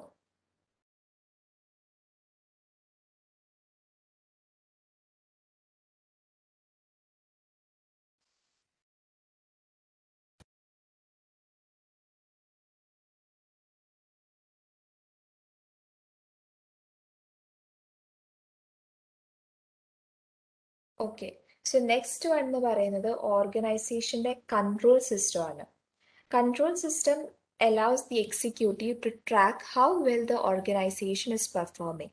For control system, what the executives does is, what the company does is, first they will be monitoring the employees. അപ്പോൾ employees മാത്രമല്ല, ഒരു particular area കമ്പനിയുടെ ആക്ടിവിറ്റീസ് അവർ മോണിറ്റർ ചെയ്യും. അപ്പോൾ കമ്പനിയുടെ ആക്ടിവിറ്റീസ് അവർ മോണിറ്റർ ചെയ്ത് ഇപ്പം എൻ്റെ കമ്പനിയുടെ ഞാൻ മോണിറ്റർ ചെയ്തപ്പോൾ ഞാൻ ഫൈൻഡ് ചെയ്തു എൻ്റെ മാർക്കറ്റിംഗ് ഡിപ്പാർട്ട്മെന്റിൽ എന്തോ പ്രോബ്ലം ഉണ്ടെന്ന് എനിക്ക് മനസ്സിലായി. മാർക്കറ്റിംഗ് ഡിപ്പാർട്ട്മെന്റ് ഞാൻ സെറ്റ് ചെയ്ത റൂൾ അനുസരിച്ചിട്ടല്ല അവർ പെർഫോം ചെയ്യുന്നത്. അപ്പം അങ്ങനെയുള്ള കേസ് ഞാൻ ഐഡന്റിഫൈ ചെയ്തു. എൻ്റെ ലോവർ ആയിട്ട് പെർഫോം ചെയ്യുന്ന അല്ലെങ്കിൽ ഡിഫക്റ്റീവ് ആയിട്ട് പെർഫോം ചെയ്യുന്ന ഡിപ്പാർട്ട്മെന്റ് ഞാൻ ഐഡന്റിഫൈ ചെയ്തു. ഇനി ഐഡന്റിഫൈ ചെയ്തതിന് ശേഷം I need to take the right actions. ഇപ്പോൾ മാർക്കറ്റിംഗ് മേ ബി പ്രോപ്പറായിട്ട് അവരുടെ അച്ചീവ്മെന്റ്സ് മീറ്റ് ചെയ്യുന്നില്ല. മേ ബി അതിന് എന്തെങ്കിലും ഒരു പ്രോബ്ലം കാരണമായിരിക്കും. മേ ബി ഒന്നോ രണ്ടോ എംപ്ലോയീസ് പ്രോപ്പറായിട്ട് വർക്ക് ചെയ്യാത്തതിൻ്റെ എഫക്റ്റ് ആയിരിക്കും മാർക്കറ്റിംഗ് ഡിപ്പാർട്ട്മെന്റ്സിന് അവരുടെ achievements, I mean objective set ചെയ്തത് മീറ്റ് ചെയ്യാൻ പറ്റാതിരുന്നത്. അപ്പം അതുകൊണ്ട് I be taking necessary actions to address this. അപ്പം അതാണ് ഓർഗനൈസേഷൻ കൺട്രോൾ സിസ്റ്റം എന്ന് പറയുന്നത്. It allow the executive to track how well the organization is performing, identify the areas of concern, and then take the actions to address the concern. അപ്പോൾ ദേ will B first അവർ ചെയ്യുന്നത് analyse ചെയ്യും എങ്ങനെയൊക്കെയാണ് ഓർഗനൈസേഷനിലെ performances നടക്കുന്ന, activities എങ്ങനെയാണ് നടക്കുന്നതെന്ന്. പിന്നെ അതിൽ നിന്ന് ദേ will B finding out defective ആയിട്ട് വർക്ക് ചെയ്യുന്ന ഏരിയാസ് ഏതാണെന്ന് ഫൈൻഡ് ചെയ്യും. അതിനനുസരിച്ചിട്ടുള്ള ആക്ഷൻസ് അവരെടുക്കും. അതാണ് ഓർഗനൈസേഷൻ കൺട്രോൾ സിസ്റ്റത്തിൽ കമ്പനി യൂസ് ചെയ്യുന്നത്. ഇനി ഓർഗനൈസേഷൻ കൺട്രോൾ സിസ്റ്റം ഉണ്ടെങ്കിലാണ് കമ്പനീസിന് അത് എപ്പോഴും ഒരു മോട്ടിവേഷൻ ആയിരിക്കും ഓർഗനൈസേഷൻ കൺട്രോൾ ചെയ്യുന്നത്. ബിക്കോസ് ഇപ്പം ഞാൻ എന്നെ ഒരു എംപ്ലോയർ എന്നെ എപ്പോഴും വാച്ച് ചെയ്യുന്നുണ്ടെന്ന് ഞാൻ അറിഞ്ഞു കഴിഞ്ഞാൽ I start performing better, right? ഒരാൾ എന്നെ എപ്പോഴും വാച്ച് ചെയ്യുന്നുണ്ട്. അപ്പം അങ്ങനെയുള്ള കേസിൽ ഞാൻ കുറച്ചും കൂടെ ബെറ്റർ ആയിട്ട് പെർഫോം ചെയ്യാൻ നോക്കും. മാനേജേഴ്സ് എപ്പോഴും അവരുടെ എംപ്ലോയീസിനെ വാച്ച് ചെയ്യും, എപ്പോഴും കൺട്രോൾ ആക്ടിവിറ്റീസ് നടത്തി കഴിഞ്ഞ് കഴിഞ്ഞാൽ it will be a motivation for the employees. അപ്പോൾ it provide the manager with the incentive to motivate the employees. അപ്പം ഇങ്ങനെ ഒരു മോട്ടിവേഷൻ ഉണ്ടായി കഴിഞ്ഞാൽ എംപ്ലോയീസ് ബെറ്റർ ആയിട്ട് പെർഫോം ചെയ്യും. എംപ്ലോയീസിന്റെ better performance will lead to increase in efficiency, quality, innovation and superior response. That is distinctive competencies ഉണ്ടാവും കമ്പനിക്ക്. എംപ്ലോയീസിന്റെ പെർഫോമൻസിൽ ഡെവലപ്മെന്റ് ഉണ്ടാകുമ്പോൾ ഡിസ്റ്റിങ്റ്റീവ് കോമ്പീറ്റൻസി ഉണ്ടാവും. Third point is, it provide a feedback on how well the company and the employees work. ഇപ്പം നമ്മൾ proper ആയിട്ടുള്ള ഒരു മോണിറ്ററിങ് നടത്താണ്, കൺട്രോൾ സിസ്റ്റം യൂസ് ചെയ്തിട്ട് നമ്മുടെ കമ്പനിയിൽ പ്രോപ്പറായിട്ട് നമ്മളൊരു മോണിറ്ററിങ് നടത്താണ്. അങ്ങനെ മോണിറ്ററിങ് നടത്തി കഴിഞ്ഞാൽ എനിക്ക് മനസ്സിലാവും എൻ്റെ കമ്പനിയിൽ എത്രത്തോളം ആക്ടിവിറ്റീസ് പെർഫോം ചെയ്യുന്നുണ്ട്, ആരൊക്കെയാണ് എന്തൊക്കെ പെർഫോമൻസ് ചെയ്യുന്നത്, എംപ്ലോയീസ് പ്രോപ്പറായിട്ട് വർക്ക് ചെയ്യുന്നുണ്ടെന്ന് എനിക്ക് അറിയാൻ പറ്റും. ഇപ്പോൾ ഞാൻ ഒരു സ്ട്രാറ്റജി ഡെവലപ്പ് ചെയ്തു അല്ലെങ്കിൽ ഒരു ഗോൾ സെറ്റ് ചെയ്തു, എൻ്റെ കമ്പനിയിൽ ഗോൾ സെറ്റ് ചെയ്ത് അതിനനുസരിച്ചിട്ടുള്ള ആക്ഷൻസും ഞാൻ ഡിഫൈൻ ചെയ്ത് കൊടുത്തു. പക്ഷെ അതിന് പ്രോപ്പർ കൺട്രോളിങ് ഇല്ലെങ്കിൽ മേ ബി അതെനിക്ക് ഫൈനലി അച്ചീവ് ചെയ്യാനുള്ള ചാൻസസ് കുറവാണ്. ബിക്കോസ് പ്രോപ്പർ കൺട്രോൾ ചെയ്യാതെ എനിക്കറിയില്ല ആരൊക്കെ ഏതൊക്കെ പെർഫോമൻസ് ചെയ്തത്, ഇനി ആരാണ് പെർഫോമൻസ് ചെയ്യാതിരുന്നെന്ന് എനിക്ക് അറിയാൻ പറ്റില്ല. അപ്പൊ എപ്പോഴും കമ്പനിയിൽ ഒരു കൺട്രോൾ സിസ്റ്റം വേണം. കൺട്രോൾ സിസ്റ്റം ഉണ്ടെങ്കിൽ നമുക്ക് പ്രോപ്പറായിട്ട് കമ്പനിയുടെ ആക്ടിവിറ്റീസിനെ ശ്രദ്ധിക്കാൻ പറ്റും. ആക്ടിവിറ്റീസ് ആരൊക്കെ പെർഫോമൻസ് ചെയ്യുന്നതെന്ന് മനസ്സിലാക്കാം. ഡിഫക്റ്റീവ് ആയിട്ടുള്ള ഏരിയാസ് ഏതൊക്കെയാണെന്ന് മനസ്സിലാക്കാം. ഇനി ഡിഫക്റ്റീവ് ആയിട്ടുള്ള ഏരിയാസ് ഉണ്ടെങ്കിൽ അതിനെതിരെ പ്രോപ്പർ ആയിട്ടുള്ള ആക്ഷൻസ് എനിക്ക് എടുക്കാൻ പറ്റും. അതാണ് ഓർഗനൈസേഷൻ കൺട്രോൾ സിസ്റ്റം. അപ്പോൾ ഫസ്റ്റ് കമ്പനിക്ക് വേണ്ടത് ഓർഗനൈസേഷൻ സ്ട്രക്ചർ ആണ്, ഒരു പ്രോപ്പർ സ്ട്രക്ചർ വേണം കമ്പനിക്ക്. സെക്കൻഡ് വൺ എന്ന് പറയുന്നത് ഓർഗനൈസേഷൻ കൺട്രോൾ സിസ്റ്റം, ഒരു പ്രോപ്പർ കൺട്രോൾ സിസ്റ്റം വേണം കമ്പനിയിൽ. ഇതൊക്കെയാണോ ഈ ഓർഗനൈസേഷൻ കൺട്രോൾ സിസ്റ്റം? ഒന്നുകൂടെ പറയാ മാം. ഓക്കെ,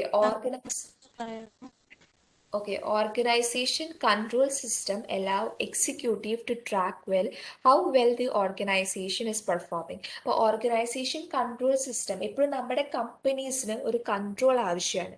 ഇപ്പം ഞാൻ എൻ്റെ കമ്പനി ഞാനൊരു എംപ്ലോയർ ആയിട്ട് ഒരു കമ്പനിയിൽ വർക്ക് ചെയ്യുവാണ്. അപ്പം ഞാൻ എംപ്ലോയർ ആയിട്ട് വർക്ക് ചെയ്യുമ്പോൾ ഞാൻ നോക്കുമ്പോൾ എന്നെ കൺട്രോൾ ചെയ്യാൻ ആരുമില്ല. എനിക്കൊരു പ്രോപ്പർ ഗൈഡൻസ് തരാൻ ആരുമില്ല. അറ്റ് ദി സെയിം ടൈം എന്നെ കൺട്രോൾ ചെയ്യാൻ ആരുമില്ല. അപ്പം എന്നെ കൺട്രോൾ ചെയ്യാൻ ആരുമില്ല. ഇപ്പം ഞാൻ മേ ബി ഇഷ്ടമുള്ള സമയത്ത് വരും, ഇഷ്ടമുള്ള സമയത്ത് പോവും, ആരും എന്നോട് ചോദിക്കാനില്ല. ഞാൻ എന്തൊക്കെ പെർഫോം ചെയ്തു, എനിക്ക് സെറ്റ് ചെയ്ത് തന്നിട്ടുള്ള ടാർഗറ്റ്സ് ഞാൻ അച്ചീവ് ചെയ്തോ എന്നൊന്നും നോക്കാനായിട്ട് ആരുമില്ല. അപ്പം അങ്ങനെ വരുമ്പോൾ എൻ്റെ പെർഫോമൻസ് കുറവായിരിക്കും. ലൈക്ക് ഞാൻ പെർഫോം ചെയ്യില്ല, ഇഷ്ടമുള്ള സമയത്താണ് ഞാൻ വരുന്നത്, ചിലപ്പോൾ എൻ്റെ ടാർഗറ്റ് ഞാൻ അച്ചീവ് ചെയ്യുന്നില്ല. അപ്പം അങ്ങനെ ഉള്ളപ്പോൾ എനിക്കൊരു മോട്ടിവേഷൻ ഇല്ല, ആരും ഇല്ല എന്നെ നോക്കാനായിട്ട്. അതുകൊണ്ട് ഞാൻ ബെറ്റർ ആയിട്ട് പെർഫോമൻസ് എനിക്ക് കമ്പനിക്ക് വേണ്ടി പെർഫോം ചെയ്യേണ്ട ആവശ്യമില്ല എന്ന് തോന്നാനുള്ള ചാൻസസ് ഉണ്ട്. വേറാസ് ഒരു പ്രോപ്പർ കൺട്രോളിങ് സിസ്റ്റം എൻ്റെ കമ്പനിക്ക് ഉണ്ട്.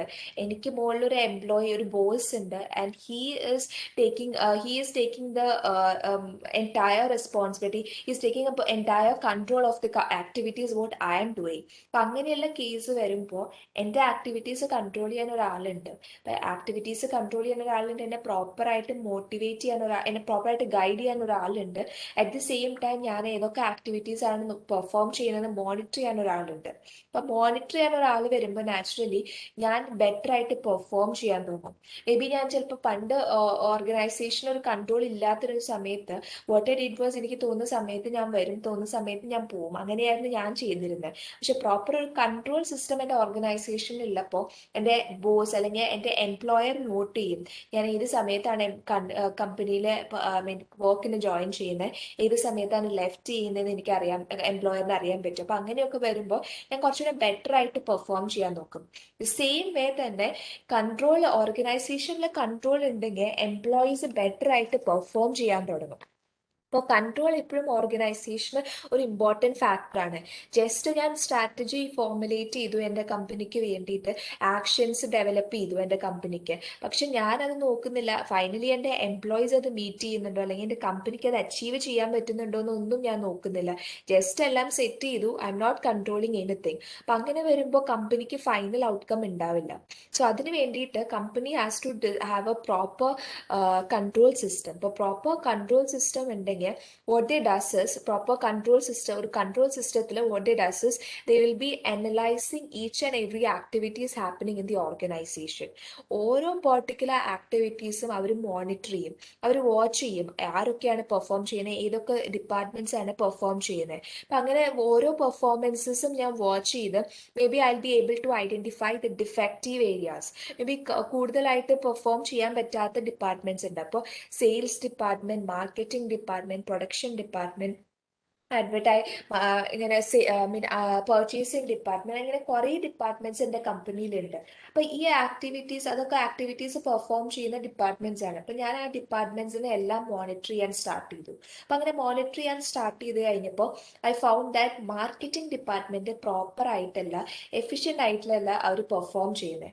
കുറേ ഇൻപുട്സ് അവർ യൂസ് ചെയ്യുന്നുണ്ട്, കുറേ ക്യാഷും കുറേ റിക്വയർമെന്റ്സും അവർക്ക് ആവശ്യമുണ്ട്. ആൻഡ് ഒരു ടൈംലി അവർ അച്ചീവ് ചെയ്യുന്ന അവർ സെറ്റ് ചെയ്തിട്ടുള്ള ഗോൾ അവർ ടൈംലി അച്ചീവ് ചെയ്യുന്നില്ല. അപ്പം അതൊരു ഡിഫക്റ്റീവ് ആയിട്ട് അവർ വർക്ക് ചെയ്യുന്നത്. അപ്പം അത് എനിക്ക് ഐഡന്റിഫൈ ചെയ്യാൻ പറ്റും ഓർഗനൈസേഷൻ കൺട്രോൾ സിസ്റ്റം യൂസ് ചെയ്തിട്ട്. പ്രോപ്പറായിട്ട് ഞാൻ മോണിറ്റർ ചെയ്തപ്പോഴാണ് എനിക്ക് മാർക്കറ്റിംഗിലെ ഏരിയയിൽ ഇങ്ങനെ പെർഫോമൻസ് ഡെഫിഷ്യൻസി ഉണ്ടെന്ന് മനസ്സിലായത്. അപ്പം അതിന് വേണ്ടിയിട്ടുള്ള actions I start taking the actions to avoid that. ഇപ്പോൾ ഡെഫിഷ്യൻസി അങ്ങനെ ഒരു ഏരിയയിൽ അങ്ങനെ ഒരു പ്രോബ്ലം ഉണ്ടെന്ന് മനസ്സിലാക്കി കഴിഞ്ഞാൽ അതിനെതിരായിട്ട് ഏതെങ്കിലും ആക്ഷൻസ് ഞാൻ എടുക്കും. റൈറ്റ്, മേ ബി ചിലപ്പോൾ ഞാൻ സെറ്റ് ചെയ്തിട്ടുള്ള കൂടുതൽ ടാർജറ്റ് ആയിരിക്കും, അത് മാർക്കറ്റിംഗ് മാനേജ്മെന്റ് അച്ചീവ് ചെയ്യാൻ പറ്റാത്ത ഒരു കാര്യമായിരിക്കും. മേ ബി ടാർജറ്റ് ഞാൻ കുറച്ച് കൊടുക്കും. അപ്പൊ അങ്ങനത്തെ കുറച്ച് കാര്യങ്ങൾ ഞാൻ ചെയ്യും. അപ്പൊ അങ്ങനത്തെ കുറച്ച് കാര്യങ്ങൾ, ഇങ്ങനത്തെ ആക്ഷൻസ് എടുത്താൽ മാത്രമാണ് എനിക്ക് പ്രോപ്പർ റിസൾട്ട് എൻ്റെ കമ്പനിക്ക് ലഭിക്കുള്ളൂ. അപ്പൊ മാർക്കറ്റിംഗിൽ ഞാൻ ഇതുപോലെ തന്നെ ഞാൻ ആക്ഷൻസ് എടുത്തു, ഞാൻ ടാർജറ്റ് കുറച്ച് കൊടുത്തു. അപ്പൊ എൻ്റെ എംപ്ലോയീസ്, മാർക്കറ്റിംഗ് ഡിപ്പാർട്ട്മെന്റിൽ വർക്ക് ചെയ്യുന്ന എംപ്ലോയീസിനെ കുറച്ചുകൂടെ ബെറ്റർ ആയിട്ട് പെർഫോം ചെയ്യാൻ പറ്റി. അപ്പൊ അങ്ങനെ കൺട്രോൾ സിസ്റ്റം കമ്പനിക്ക് ഉണ്ടെങ്കിൽ കമ്പനിക്ക് പ്രോപ്പർ മാനേജ്മെന്റ് ഉണ്ടാവും, അറ്റ് ദി സെയിം ടൈം കമ്പനിക്ക് ബെറ്റർ പെർഫോമൻസ് ഉണ്ടാവും. അപ്പോൾ പ്രോപ്പറായിട്ട് അവർ മോണിറ്റർ ചെയ്യും, ഡെഫിഷ്യൻ്റ് ആയിട്ടുള്ള ആക്ടിവിറ്റീസ് അല്ലെങ്കിൽ ഏരിയാസ് അവർ ഐഡന്റിഫൈ ചെയ്ത് അതിനെതിരെയുള്ള ആക്ഷൻസ് എടുത്തു കഴിഞ്ഞാൽ കമ്പനിക്ക് ഫൈനൽ ഔട്ട്പുട്ട് ഉണ്ടാവും. അപ്പൊ അതാണ് കൺട്രോൾ സിസ്റ്റം വഴി കമ്പനീസ് ചെയ്യുന്നത്. ഇനി അതുപോലെ തന്നെ കമ്പനീസിന് കൺട്രോൾ സിസ്റ്റം ഉണ്ടെങ്കിൽ, ഞാൻ നേരത്തെ പറഞ്ഞു, ഞാനൊരു എംപ്ലോയി ആയിട്ട് വർക്ക് ചെയ്യുമ്പോൾ എന്നെ കൺട്രോൾ ചെയ്യാൻ ആരും ഇല്ലെങ്കിൽ ഞാൻ മോട്ടിവേറ്റഡ് ആവില്ല. ഇപ്പൊ കൺട്രോൾ ചെയ്യാൻ ഒരാളുണ്ടെങ്കിൽ ഞാൻ എപ്പോഴും ബെറ്റർ ആയിട്ട് പെർഫോം ചെയ്യാൻ നോക്കും. അപ്പൊ അതുപോലെ കൺട്രോൾ സിസ്റ്റം ഉണ്ടെങ്കിൽ എംപ്ലോയീസ് എപ്പോഴും ബെറ്റർ ആയിട്ട് പെർഫോം ചെയ്യാൻ നോക്കും. they will be more motivated to perform. അപ്പൊ അങ്ങനെയുള്ള കേസസിൽ എംപ്ലോയീസിന്റെ പെർഫോമൻസ് ബെറ്റർ ആയി കഴിഞ്ഞു കഴിഞ്ഞാൽ നമുക്ക് നാച്ചുറലി ഒരു ഡിസ്റ്റിങ്റ്റീവ് കോമ്പിറ്റൻസീസ് ഡെവലപ്പ് ചെയ്യാൻ പറ്റും. ലൈക്ക് എഫിഷ്യൻസി ഇംപ്രൂവ് ചെയ്യാൻ പറ്റും, ക്വാളിറ്റി ഇംപ്രൂവ് ചെയ്യാൻ പറ്റും, ഇന്നോവേഷൻസ് ഉണ്ടാക്കാൻ പറ്റും, സുപ്പീരിയർ കസ്റ്റമർ റെസ്പോൺസീവ്നെസ് ഉണ്ടാവും. അപ്പോൾ this will naturally lead to competitive advantage. ഇപ്പോൾ ഓർഗനൈസേഷൻ കൾച്ചറും important, organization control is a very important factor. ഇനി അതുപോലെ തന്നെ പ്രോപ്പർ ഫീഡ്ബാക്ക് എനിക്ക് പ്രൊവൈഡ് ചെയ്യാൻ പറ്റും. ഇപ്പൊ എൻ്റെ കമ്പനിയിൽ ഞാൻ സ്ട്രാറ്റജി സെറ്റ് ചെയ്തു, ഒബ്ജക്റ്റീവ്സ് ഞാൻ സെറ്റ് ചെയ്തു. ഇനി പ്രോപ്പറായിട്ട് ഞാൻ മോണിറ്റർ ചെയ്ത് പ്രോപ്പറായിട്ട് കൺട്രോൾ സിസ്റ്റം ഉണ്ടെങ്കിൽ മാത്രമാണ് എനിക്ക് അറിയാൻ പറ്റുള്ളൂ പ്രോപ്പറായിട്ടാണോ എൻ്റെ കമ്പനീസ് അവരുടെ ഞാൻ സെറ്റ് ചെയ്തിട്ടുള്ള ഒബ്ജക്റ്റീവ്സ് മീറ്റ് ചെയ്യുന്നതെന്ന്. ഇനി ആ ഒബ്ജക്റ്റീവ്സ് എങ്ങനെയാണ് മീറ്റ് ചെയ്തതെന്ന് ഞാൻ ഒരു മോണിറ്റർ ചെയ്താൽ മാത്രമേ എനിക്ക് അറിയാൻ പറ്റുള്ളൂ. അതുകൊണ്ടാണ് organisation control will enable us to provide a proper feedback for the company. Okay, മനസ്സിലായോ ഓർഗനൈസേഷൻ കൺട്രോൾ? ഇനി എക്സ്പ്ലെയിൻ ചെയ്യണോ ഞാൻ? മനസ്സിലായി മാം. ഓക്കെ, സോ നെക്സ്റ്റ് വൺ എന്ന് പറയുന്നത് ഓർഗനൈസേഷൻ കൾച്ചറാണ്. നേരത്തെ ഞാൻ ഫസ്റ്റ് ക്ലാസ് പറഞ്ഞു different organisation have different culture അല്ലെ. കൾച്ചർ എന്ന് പറയുന്നത് ഓർഗനൈസേഷനുള്ള വാല്യൂസ് ആയിരിക്കും, അല്ലെങ്കിൽ അവരുടെ ഐഡിയാസ് ഒക്കെ ആയിരിക്കും ഓർഗനൈസേഷൻ്റെ കൾച്ചർ എന്ന് പറയുന്നത്. അപ്പോൾ പല ഓർഗനൈസേഷനും പല കൾച്ചേഴ്സ് ആണ്. ഇപ്പോൾ സപ്പോസ് പറയുവാണെങ്കിൽ ഇപ്പോൾ ഡ്രസ് കോഡൊക്കെ ഉണ്ടാവും പല കമ്പനീസിനും. കേൾക്കുന്നില്ല ആർക്കും ഞാൻ പറയുന്നത്? വോയിസ് കുറവാ മിസ്സേ.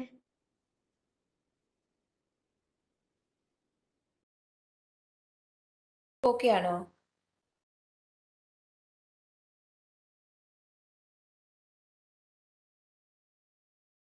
ഓക്കെ, സോ ഓർഗനൈസേഷൻ കൾച്ചർ പല കമ്പനീസിനും പല കൾച്ചേഴ്സ് ആയിരിക്കും ഉണ്ടാവുന്നത്. ഇപ്പോൾ എക്സാമ്പിൾ പറഞ്ഞ ഡ്രസ് കോഡ്, ഓരോ കമ്പനീസിനും ഡിഫറെൻ്റ് ആയിട്ടുള്ള ഡ്രസ് കോഡ്സ് ഉണ്ട്. ചില കമ്പനീസിന് ഫോർമലായിട്ട് ഡ്രസ്സ് ഇട്ട് വരണം എന്ന് എംപ്ലോയേഴ്സ് ഡിമാൻഡ് ചെയ്യും.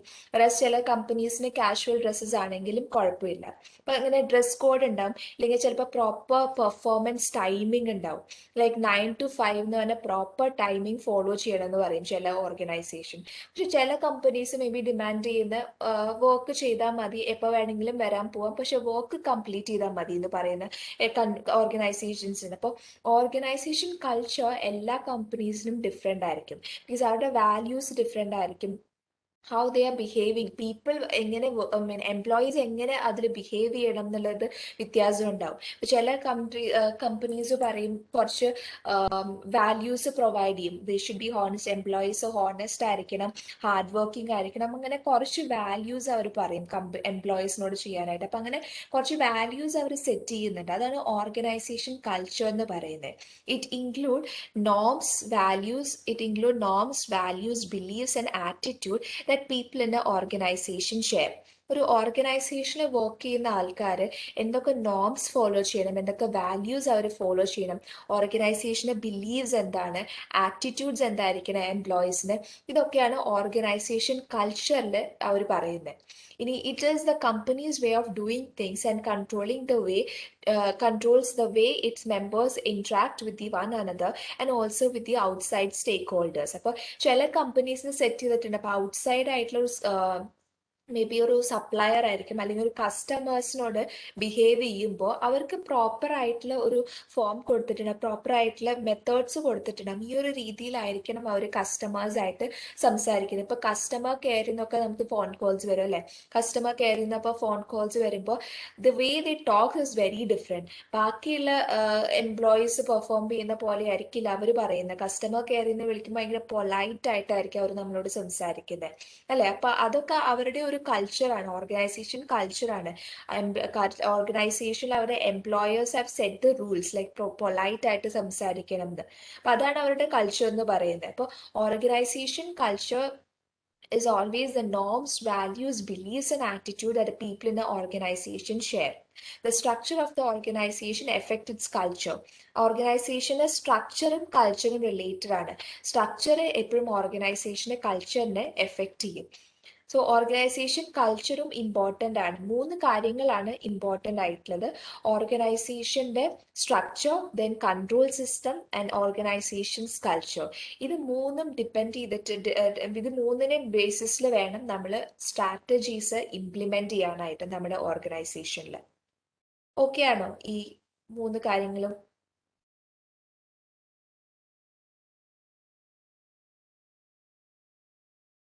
മാം ലാസ്റ്റ് പോയിന്റ് ഒന്ന് പറയോ? The structure of the organization affects its culture. ഇപ്പോൾ ഓർഗനൈസേഷന്റെ സ്ട്രക്ചേഴ്സും കൾച്ചറിനെ എഫക്റ്റ് ചെയ്യുന്നുണ്ട്. പല രീതിയിലുള്ള സ്ട്രക്ചേഴ്സ് ആയിരിക്കും പല കമ്പനീസിനും ഉണ്ടാവുന്നത്. ചില കമ്പനീസിന് ഇപ്പോൾ ലോവർ ലെവൽ മാനേജേഴ്സ് ഉണ്ടാവില്ല. ചില കമ്പനീസിന് ലോവർ ലെവൽ മാനേജേഴ്സ് ഉണ്ട്. അപ്പോൾ ദ വേ എംപ്ലോയീസ് ഇന്ററാക്ട് ചെയ്യുന്ന രീതിയിലും വ്യത്യാസങ്ങൾ ഉണ്ടാവും. ഇപ്പോൾ മേ ബി ഒരു പ്രോപ്പർ ചാനൽ ഉണ്ടാവും കമ്മ്യൂണിക്കേറ്റ് ചെയ്യാനായിട്ട്. ചില കമ്പനീസിന് പ്രോപ്പർ ചാനലും പ്രോപ്പർ മെത്തേഡ് യൂസ് ചെയ്തിട്ട് വേണം അവർ അവരുടെ കമ്മ്യൂണിക്കേഷൻ നടത്താനായിട്ട്. ഇപ്പോൾ എംപ്ലോയീസിനോട് ലീവ് എടുക്കണമെങ്കിൽ അവർ ആദ്യം ലോവർ ലെവൽ മാനേജേഴ്സ് ആയിട്ട് കമ്മ്യൂണിക്കേറ്റ് ചെയ്യണം. ലോവർ ലെവൽ മാനേജേഴ്സ് ചിലപ്പോൾ ടോപ്പ് മിഡിൽ ലെവൽ മാനേജേഴ്സ് ആയിട്ട് കമ്മ്യൂണിക്കേറ്റ് ചെയ്തിട്ടായിരിക്കും അവർ ഫൈനൽ ഡിസിഷൻ പറയുന്നത്. അപ്പം അത് ഓർഗനൈസേഷന്റെ സ്ട്രക്ചറിനെ ഡിപ്പെൻഡ് ചെയ്തിട്ടാണ്. ഈ ഓർഗനൈസേഷൻ സ്ട്രക്ചറും കൾച്ചറും almost they will be related to each other. ഇപ്പോൾ സ്ട്രക്ചർ ഒരു പ്രോപ്പർ സ്ട്രക്ചർ ഇല്ലെങ്കിൽ എംപ്ലോയീസ് ഇങ്ങനെ ഒരു പ്രോപ്പർ മെത്തേഡ് ഫോളോ ചെയ്യില്ല. ഇപ്പോൾ എംപ്ലോയീസിന് ലീവ് എടുക്കണം എന്ന് പറഞ്ഞു. അപ്പോൾ ഓർഗനൈസേഷന്റെ കൾച്ചർ വെച്ചിട്ട് ഇങ്ങനെ പ്രോപ്പറായിട്ട് അവർ ലീവ് എടുക്കണമെങ്കിൽ അവർ ആദ്യം എംപ്ലോയറിനോട് ഡിസിഷൻ ചോദിച്ചതിന് ശേഷമാണ് ലീവ് എടുക്കാൻ പാടുള്ളൂ എന്നായിരിക്കും ചിലപ്പോൾ അവരുടെ ഡിസിഷൻ എന്ന് പറയുന്നത്. അപ്പോൾ ആ ഡിസിഷൻ അവർ ഫോളോ ചെയ്യണമെങ്കിൽ അവർക്ക് പ്രോപ്പർ സ്ട്രക്ചർ ഉണ്ടാവണം. പ്രോപ്പർ സ്ട്രക്ചർ ഉണ്ടെങ്കിലാണ് അവർക്ക് പ്രോപ്പറായിട്ട് ഡിസിഷൻ എടുക്കാൻ പറ്റുള്ളൂ. അതാണ് ഓർഗനൈസേഷൻ കൾച്ചറും ഓർഗനൈസേഷൻ സ്ട്രക്ചറും തമ്മിൽ റിലേഷൻ ഉണ്ടെന്ന് പറഞ്ഞു. ഓക്കെ ആണോ? അതോ ഞാൻ വീണ്ടും എക്സ്പ്ലെയിൻ ചെയ്യണം? നെക്സ്റ്റ് ഒരു ക്വസ്റ്റ്യൻ നോക്കാം. ഞാൻ ചോദിക്കുന്നവർ ആൻസർ പറഞ്ഞാൽ മതി കേട്ടോ. ഓക്കെ, ഓപ്ഷൻ ഡി ആണ് answer. Use the company's product development team to create innovative new mobile technology. ഈ ക്വസ്റ്റ്യനിൽ Tamara is a market leader in desktop manufacturing. The company's success is driven by its highly skilled product development team, which has been creating path-breaking designs that are sold at a premium price. A premium price sell ചെയ്യുന്ന ഒരു desktop manufacturing company-ആണ് Tamara. And however, the demand for the desktops is declining as the mobile technology is becoming increasingly popular. For mobile technology ഉള്ളതുകൊണ്ട് Tamaraയുടെ ഡെസ്ക്ടോപ്സിന്റെ demand കുറഞ്ഞു. And in order to address this threat, Tamara's manager have conducted a SWOT analysis and have decided to use the SOs. That is, strength, opportunity, and strategy use ചെയ്യാൻ അവർ decide ചെയ്തു. Which of the following is a possible course of action? അപ്പോൾ Tamaraയുടെ products already produce ചെയ്തിരുന്ന ഡെസ്ക്ടോപ്സിന്റെ demand കുറഞ്ഞു. Demand കുറഞ്ഞത് കാരണം mobile technology കൂടുതൽ customers use ചെയ്യാൻ തുടങ്ങിയോണ്ട് Tamaraയുടെ പ്രൊഡക്ട്സിന് ഡിമാൻഡ് കുറഞ്ഞു. അപ്പോൾ they decided to do a analysis. അപ്പോൾ അനാലിസിസ് യൂസ് ചെയ്തിട്ട് സ്ട്രെങ്ത്തും ഓപ്പർച്യൂണിറ്റിയും സ്ട്രാറ്റജി വെച്ചിട്ട് they have taken an action. അതിൽ ഏത് ആക്ഷൻ ആണെന്ന് അവർ ചോദിച്ചേക്കുന്നത്. അപ്പോൾ ഫസ്റ്റ് വന്ന് പറയുന്നത് first is an increase the cost of Tamara's product to further differentiate its product from that of its competitions. അപ്പോൾ Tamaraയുടെ പ്രൊഡക്ഷൻ കോസ്റ്റ് അവർ ഇൻക്രീസ് ചെയ്തിട്ട് ഫർദർ ഡിഫറൻസിയേഷൻ, ഓൾറെഡി ഡിഫറൻസിയേറ്റ് ആയിട്ടുള്ള പ്രൊഡക്റ്റ് ഫർദർ ഡിഫറൻസിയേഷന് വേണ്ടിയിട്ട് they have increase the cost, production cost അവർ increase ചെയ്തു. അപ്പോൾ ഇത് ഒരു strategy strength and opportunity strategy ആണെന്ന് ചോദിച്ചേക്കുന്നത്. ഇതല്ല ആൻസർ. ഇത് റിലേറ്റ് ചെയ്യുന്നത് ഇത് ത്രെറ്റാണ്. മൊബൈൽ ടെക്നോളജീസ് വന്നുകൊണ്ട് കമ്പനിക്ക് ഒരു ത്രെറ്റ് ഉണ്ടായി. കമ്പനിയുടെ പ്രൊഡക്റ്റിന്റെ ഡിമാൻഡ് കുറഞ്ഞു. പ്രൊഡക്റ്റിന്റെ ഡിമാൻഡ് കുറഞ്ഞു കഴിഞ്ഞപ്പോൾ ഫർദർ ഡിഫറൻസിയേഷൻസിന് ആവശ്യമില്ല. ഡിമാൻഡ് ഓൾറെഡി കുറഞ്ഞിരിക്കുവാണ്. ഇനിയും നമ്മൾ പ്രൊഡക്റ്റിൽ ഡെസ്ക്ടോപ്പിൽ തന്നെ കൂടുതൽ ഡിഫറൻസിയേഷൻ നടത്തിയാൽ പോലും ഡിമാൻഡ് ഇൻക്രീസ് ചെയ്യാനുള്ള ചാൻസസ് ഇസ് വെരി റെയർ. അപ്പൊ ഇതെന്ന് പറയുന്നത് ഒരു ത്രെറ്റ് ഉണ്ടായി, ആ ത്രെറ്റിനെതിരായിട്ടുള്ള ഒരു കൗണ്ടർ ആക്ടിവിറ്റിയാണ് നമ്മൾ എടുത്തേക്കുന്നത്. ഇതിൽ ചോദിച്ചേക്കുന്നത് സ്ട്രെങ്ത്തും ഓപ്പർച്യൂണിറ്റിയും സ്ട്രാറ്റജി എടുത്തിരിക്കുന്ന ആക്ഷൻ ഏതാണെന്നാ ചോദിച്ചേക്കുന്നത്. ഇതെന്ന് പറയുന്നത് ത്രെറ്റ് റിലേറ്റ് ചെയ്തിട്ടുള്ള ഒരു ആക്ഷൻ, ത്രെറ്റിനെതിരായിട്ടുള്ള ഒരു കൗണ്ടർ ആക്ടിവിറ്റിയാണ് ഈ എടുത്തേക്കുന്നത്. കോസ്റ്റ് ഇൻക്രീസ് ചെയ്തിട്ട് ഡിഫറൻസിയേഷൻ ഇൻക്രീസ് ചെയ്യാനുള്ള ചാൻസസ് ആണ് ടെമാര നോക്കിയത്. അപ്പൊ ഇത് ആൻസർ അല്ല, because this is related to the threat of the company. Counter act for the threat ആക്ടിവിറ്റീസിനെ പറയുന്നതാണ് ഇത്, ഈ ആക്ഷൻ എന്ന് പറയുന്നത്.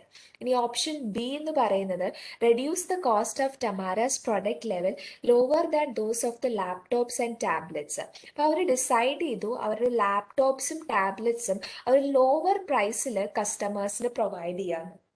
ഇതും ഓപ്ഷനിൽ ഇവർ പറയുന്നത് അവരുടെ ഡിമാൻഡ് ഓൾറെഡി കുറഞ്ഞു എന്ന് പറഞ്ഞിട്ടുണ്ട്. ഡിമാൻഡ് കുറയാനുള്ള മെയിൻ റീസൺ എന്ന് പറയുന്നത് മൊബൈൽ ടെക്നോളജി വന്നുകൊണ്ടാണ്. പിന്നെ ഇൻ കേസ് ഇവർ ലാപ്ടോപ്സും ടാബ്ലറ്റ്സിലൊക്കെ മേ ബി പ്രൈസ് കുറച്ചാൽ പോലും ഡിമാൻഡ് കൂടാനുള്ള ചാൻസസ് ഇസ് വെരി റെയർ.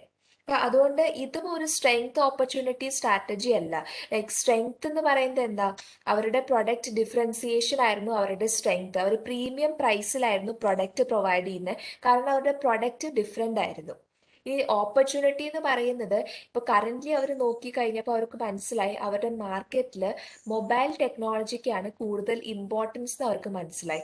ഇത് അവരുടെ ഒരു ഓപ്പർച്യൂണിറ്റിയാണ്. ഇപ്പോൾ ഓപ്ഷൻ ബി റിലേറ്റ് ചെയ്യുന്നത് അവരവരുടെ ലാപ്ടോപ്പിന്റെ പ്രൈസ് കുറച്ചു എന്ന് വെച്ചാൽ കൂടുതൽ ഡിമാൻഡ് ഇൻക്രീസ് ചെയ്യാനുള്ള ചാൻസസ് കുറവാണ്. ബിക്കോസ് കസ്റ്റമേഴ്സിന്റെ ടേസ്റ്റ് മാറി, ഐ മീൻ അവരുടെ പ്രിഫറൻസസ് മാറി. അതുകൊണ്ട് ഓപ്ഷൻ ബി ആൻസർ അല്ല, ബിക്കോസ് ഇങ്ങനെ ഒരു ആക്ഷൻ എടുത്താലും അവരുടെ ഡിമാൻഡ് ഇൻക്രീസ് ചെയ്യാനുള്ള ചാൻസസ് കുറവാണ്. ഇനി ഓപ്ഷൻ സി നോക്കാം. Enhance the companies brand image to the promotions to lure the customers back to the desktop. അപ്പോൾ അവർ കൂടുതൽ ബ്രാൻഡ് ഇമേജ് ഉണ്ടാക്കാൻ വേണ്ടിയിട്ട് അവർ പ്രമോഷൻസ് കൂടുതൽ നടത്താണെന്ന് അവർ പറയുന്നത്. പ്രമോഷൻസ് കൂടുതൽ നടത്താണ് അവർ. പക്ഷെ ഇങ്ങനെ ഒരു കേസ് വരുമ്പോഴും ഓക്കെ, ഗോപി കൃഷ്ണൻ പോയിക്കോ, ഞാൻ നോട്ട് ചെയ്തേക്കാം. അപ്പൊ ഇങ്ങനെ ഒരു കേസ് വരുമ്പോൾ ലൈക്ക് പ്രമോഷൻസ് അവർ കൂടുതൽ ചെയ്യാണ്. പ്രമോഷൻസ് കൂടുതൽ ചെയ്യാണ്ട് ഡെസ്ക്ടോപ്പിന് പ്രൈസ് ഐ മീൻ കൂടുതൽ കസ്റ്റമേഴ്സ് അട്രാക്ട് ചെയ്യാൻ വേണ്ടിയിട്ട്. ഇതിലും വരുമ്പോൾ നമ്മൾ നോക്കേണ്ടത് അവർക്ക് ഓപ്പർച്യൂണിറ്റീസ് ഉണ്ടെങ്കിൽ അവർക്ക് യൂസ് ചെയ്യാം, അല്ലെങ്കിൽ അവരുടെ സ്ട്രെങ്ത് യൂസ് ചെയ്യാം. ഇതിൽ പ്രമോഷൻസ് കൂടുതൽ കസ്റ്റമർ വരാനുള്ള chances is very rare, because കസ്റ്റമേഴ്സിന്റെ പ്രിഫറൻസ് ആണ് ചേഞ്ച് ചെയ്തേക്കുന്നത്.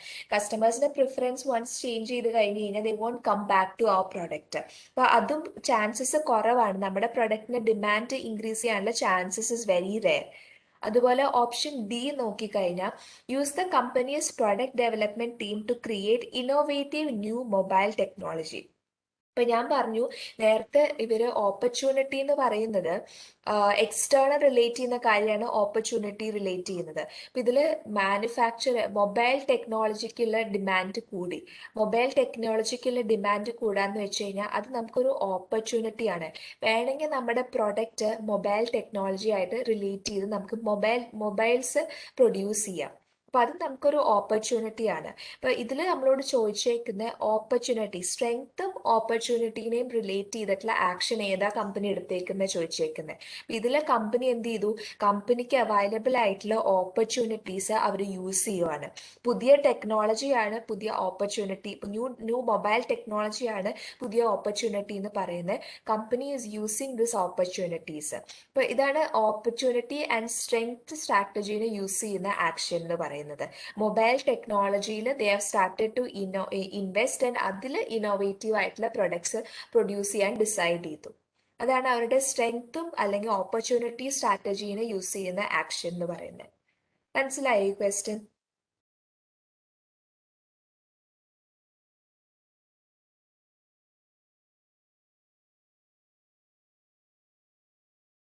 ഓക്കെ.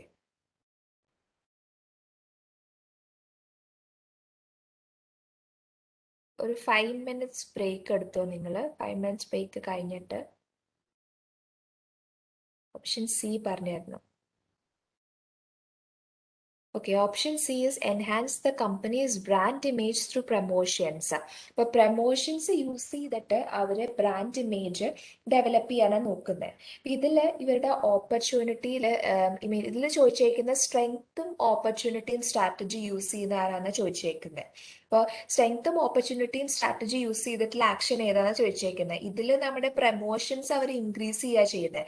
പ്രൊമോഷൻ ഇൻക്രീസ് ചെയ്യുന്ന വഴി കസ്റ്റമറിന്റെ ബേസ് കൂടാനുള്ള ചാൻസസ് ഇസ് വെരി റെയർ. കാരണം കസ്റ്റമറിന്റെ പ്രിഫറൻസസ് മാറുമ്പോൾ അവരുടെ ഡിമാൻഡ് വേറെ പ്രൊഡക്ട്സ്, ഇപ്പം മൊബൈലാണ് അവർ കൂടുതൽ പ്രിഫർ ചെയ്യുന്നത്. അങ്ങനെയുള്ള കേസ് വരുമ്പോൾ നമ്മൾ കൂടുതലായിട്ട് പ്രൊമോഷനിലൊക്കെ ഡിപ്പെൻഡ് ചെയ്ത് കൂടുതൽ പ്രൊമോഷനിലേക്ക് നമ്മൾ ഇൻവെസ്റ്റ് ചെയ്തിട്ട് കാര്യമില്ല. പ്രൊമോഷൻ ഉണ്ടായാൽ പോലും കസ്റ്റമേഴ്സിന്റെ പ്രിഫറൻസ് ചേഞ്ച് ചെയ്തു. കസ്റ്റമറിന് ഇനി വേണ്ടത് മൊബൈൽസ് ആണ്. അപ്പം മൊബൈൽ റിലേറ്റഡ് ടെക്നോളജി യൂസ് ചെയ്യുന്നതായിരിക്കും നല്ലത്. ഓൾറെഡി ഡെസ്ക്ടോപ്പിന്റെ ഡിമാൻഡ് കുറഞ്ഞു. ഇനി കൂടുതൽ പ്രൊമോഷൻ ചെയ്തിട്ട് കാര്യമില്ല. അതുകൊണ്ടാണ് ഓപ്ഷൻ സി അല്ല ആൻസർ, ഓപ്ഷൻ ഡി ആയത്. ബിക്കോസ് പുതിയ ടെക്നോളജിയിൽ ഇൻവെസ്റ്റ് ചെയ്യലാണ് പുതിയ ഓപ്പർച്യൂണിറ്റിയിൽ ഇൻവെസ്റ്റ് ചെയ്യുന്നത്. അപ്പോൾ പുതിയ ഓപ്പർച്യൂണിറ്റി വരുന്നത് മൊബൈൽ ടെക്നോളജിയാണ്. അപ്പോൾ പുതിയ ഓപ്പർച്യൂണിറ്റിയിൽ ഇൻവെസ്റ്റ് ചെയ്യുന്നതായിരിക്കും കമ്പനീസിന് എപ്പോഴും നല്ലത്. ഓക്കെ ആണോ?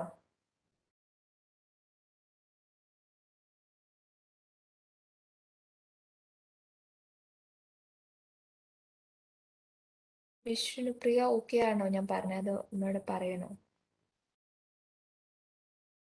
ഓക്കെ, ഒരു 5 minutes ബ്രേക്ക് എടുത്തു നിങ്ങൾ.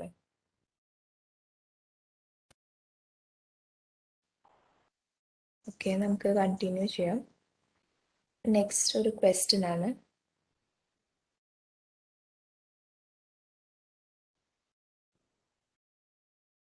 ക്വസ്റ്റ്യൻ വായിക്കാൻ ഞാൻ ചോദിക്കുന്നവർ ആൻസർ പറഞ്ഞാൽ മതി കേട്ടോ.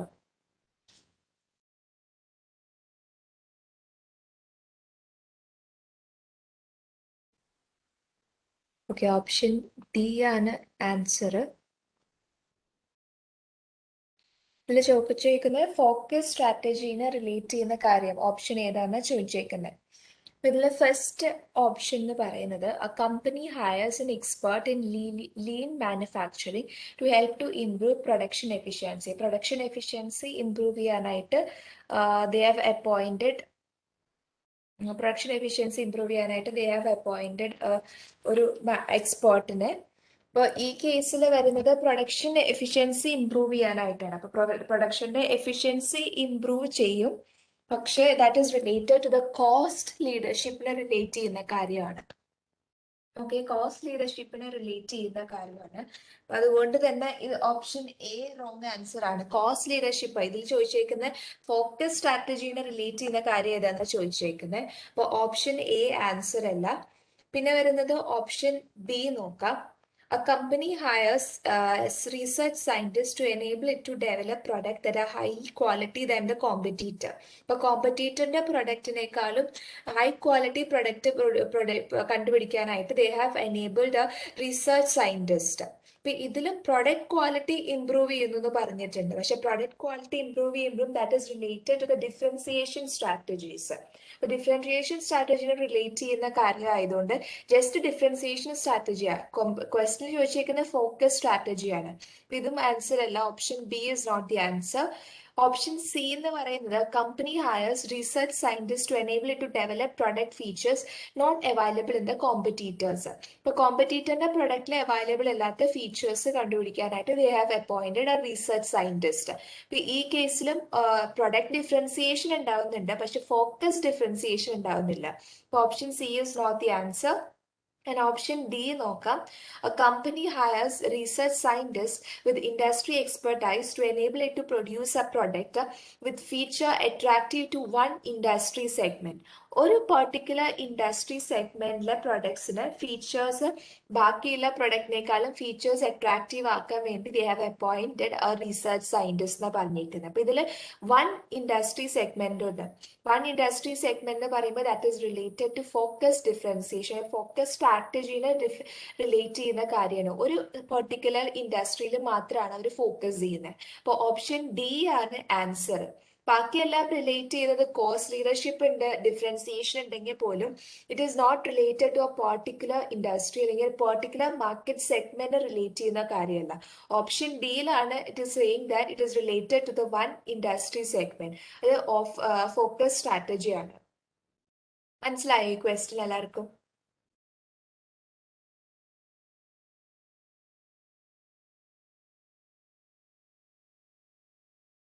ഓക്കെ, സോ നെക്സ്റ്റ് വൺ എന്ന് പറയുന്നത്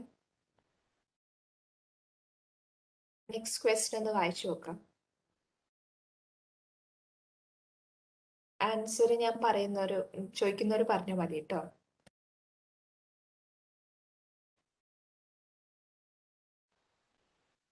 ഓക്കെ, ഓപ്ഷൻ ബി ആണ് answer. Which of the following correctly describes an example of following differentiation strategy? അപ്പോൾ ഡിഫറൻസിയേഷൻ സ്ട്രാറ്റജീനെ ഫോളോ ചെയ്യുന്ന കറക്റ്റ് എക്സാമ്പിൾ ഏതാണെന്ന് ചോദിച്ചേക്കുന്നത്. അപ്പോൾ ഓപ്ഷൻ എ നോക്കാം. A company focuses advertisement on how its product costs less than the similar product sold by the competitor. Product cost ബാക്കി competitors advertisement use ചെയ്തിട്ട് company saying its product cost is less than the other competitor products.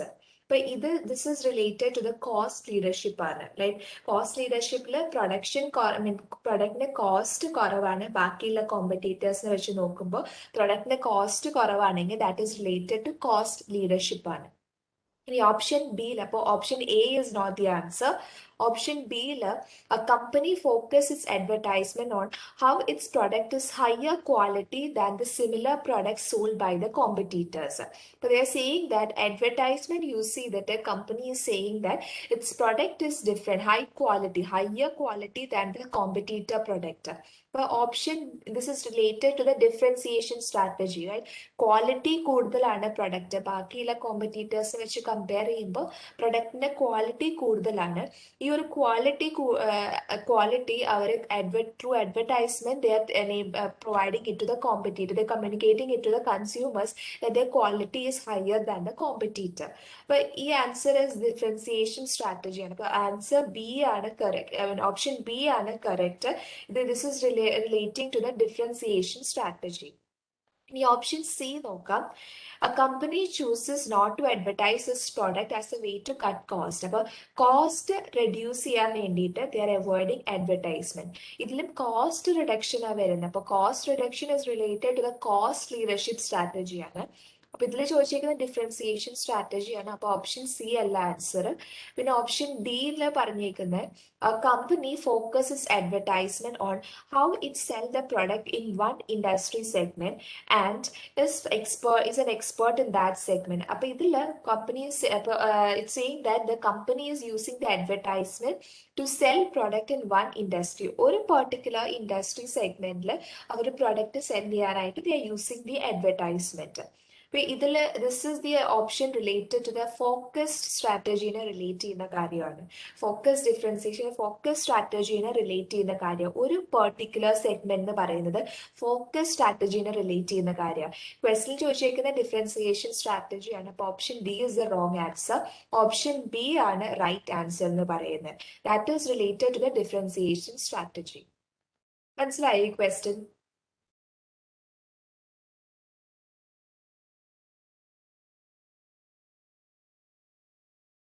Okay,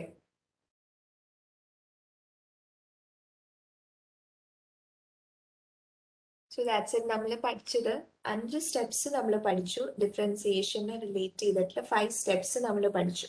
first one എന്ന് പറയുന്നത് defining the companies vision, mission, goals and objectives of the company. Second one is external, analysing the external environment. Third one is analyzing the internal environment. Fourth one is formulating the strategies. Final step is developing and implementing the strategies. അപ്പൊ ഈ 5 സ്റ്റെപ്സും use ചെയ്തിട്ടാണ് നമ്മുടെ കമ്പനിക്ക് strategy നമ്മൾ formulate ചെയ്യുന്നത്. Strategy എന്ന് പറയുന്നത് ഒരു ലോങ് ടേം പ്രോസസ് ആണ്. മോർ ദാൻ 5 ഇയേഴ്സ്, ഒരു 5 ഇയേഴ്സ് അല്ലെങ്കിൽ മോർ ദാൻ 5 ഇയേഴ്സിൽ കമ്പനി യൂസ് ചെയ്യുന്ന ഒരു പ്ലാൻ ആണ് സ്ട്രാറ്റജി പ്ലാനിങ് എന്ന് പറയുന്നത്. ഇത് റിലേറ്റഡ് ആയിട്ട് നിങ്ങൾക്ക് എന്തെങ്കിലും ക്വസ്റ്റ്യൻസ് അല്ലെങ്കിൽ എന്തെങ്കിലും ഡൗട്ട് ഉണ്ടെങ്കിൽ എന്നോട് ചോദിച്ചോ, ഞാൻ പറയാം. എന്തെങ്കിലും ഡൗട്ട് ഉണ്ടോ ആർക്കെങ്കിലും?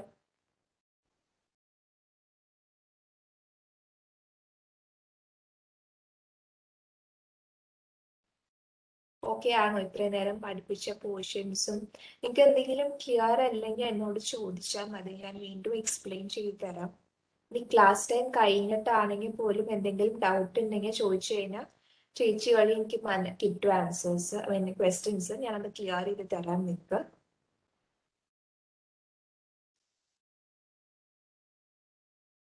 ഞാൻ പഠിപ്പിക്കുന്നത് നിങ്ങൾക്ക് മനസ്സിലാവുന്നുണ്ട്? ഇത്ര നേരം പഠിപ്പിച്ച കാര്യങ്ങൾ സെഷൻ ബി മൊത്തം ഞാനാ പഠിപ്പിക്കുന്നത്.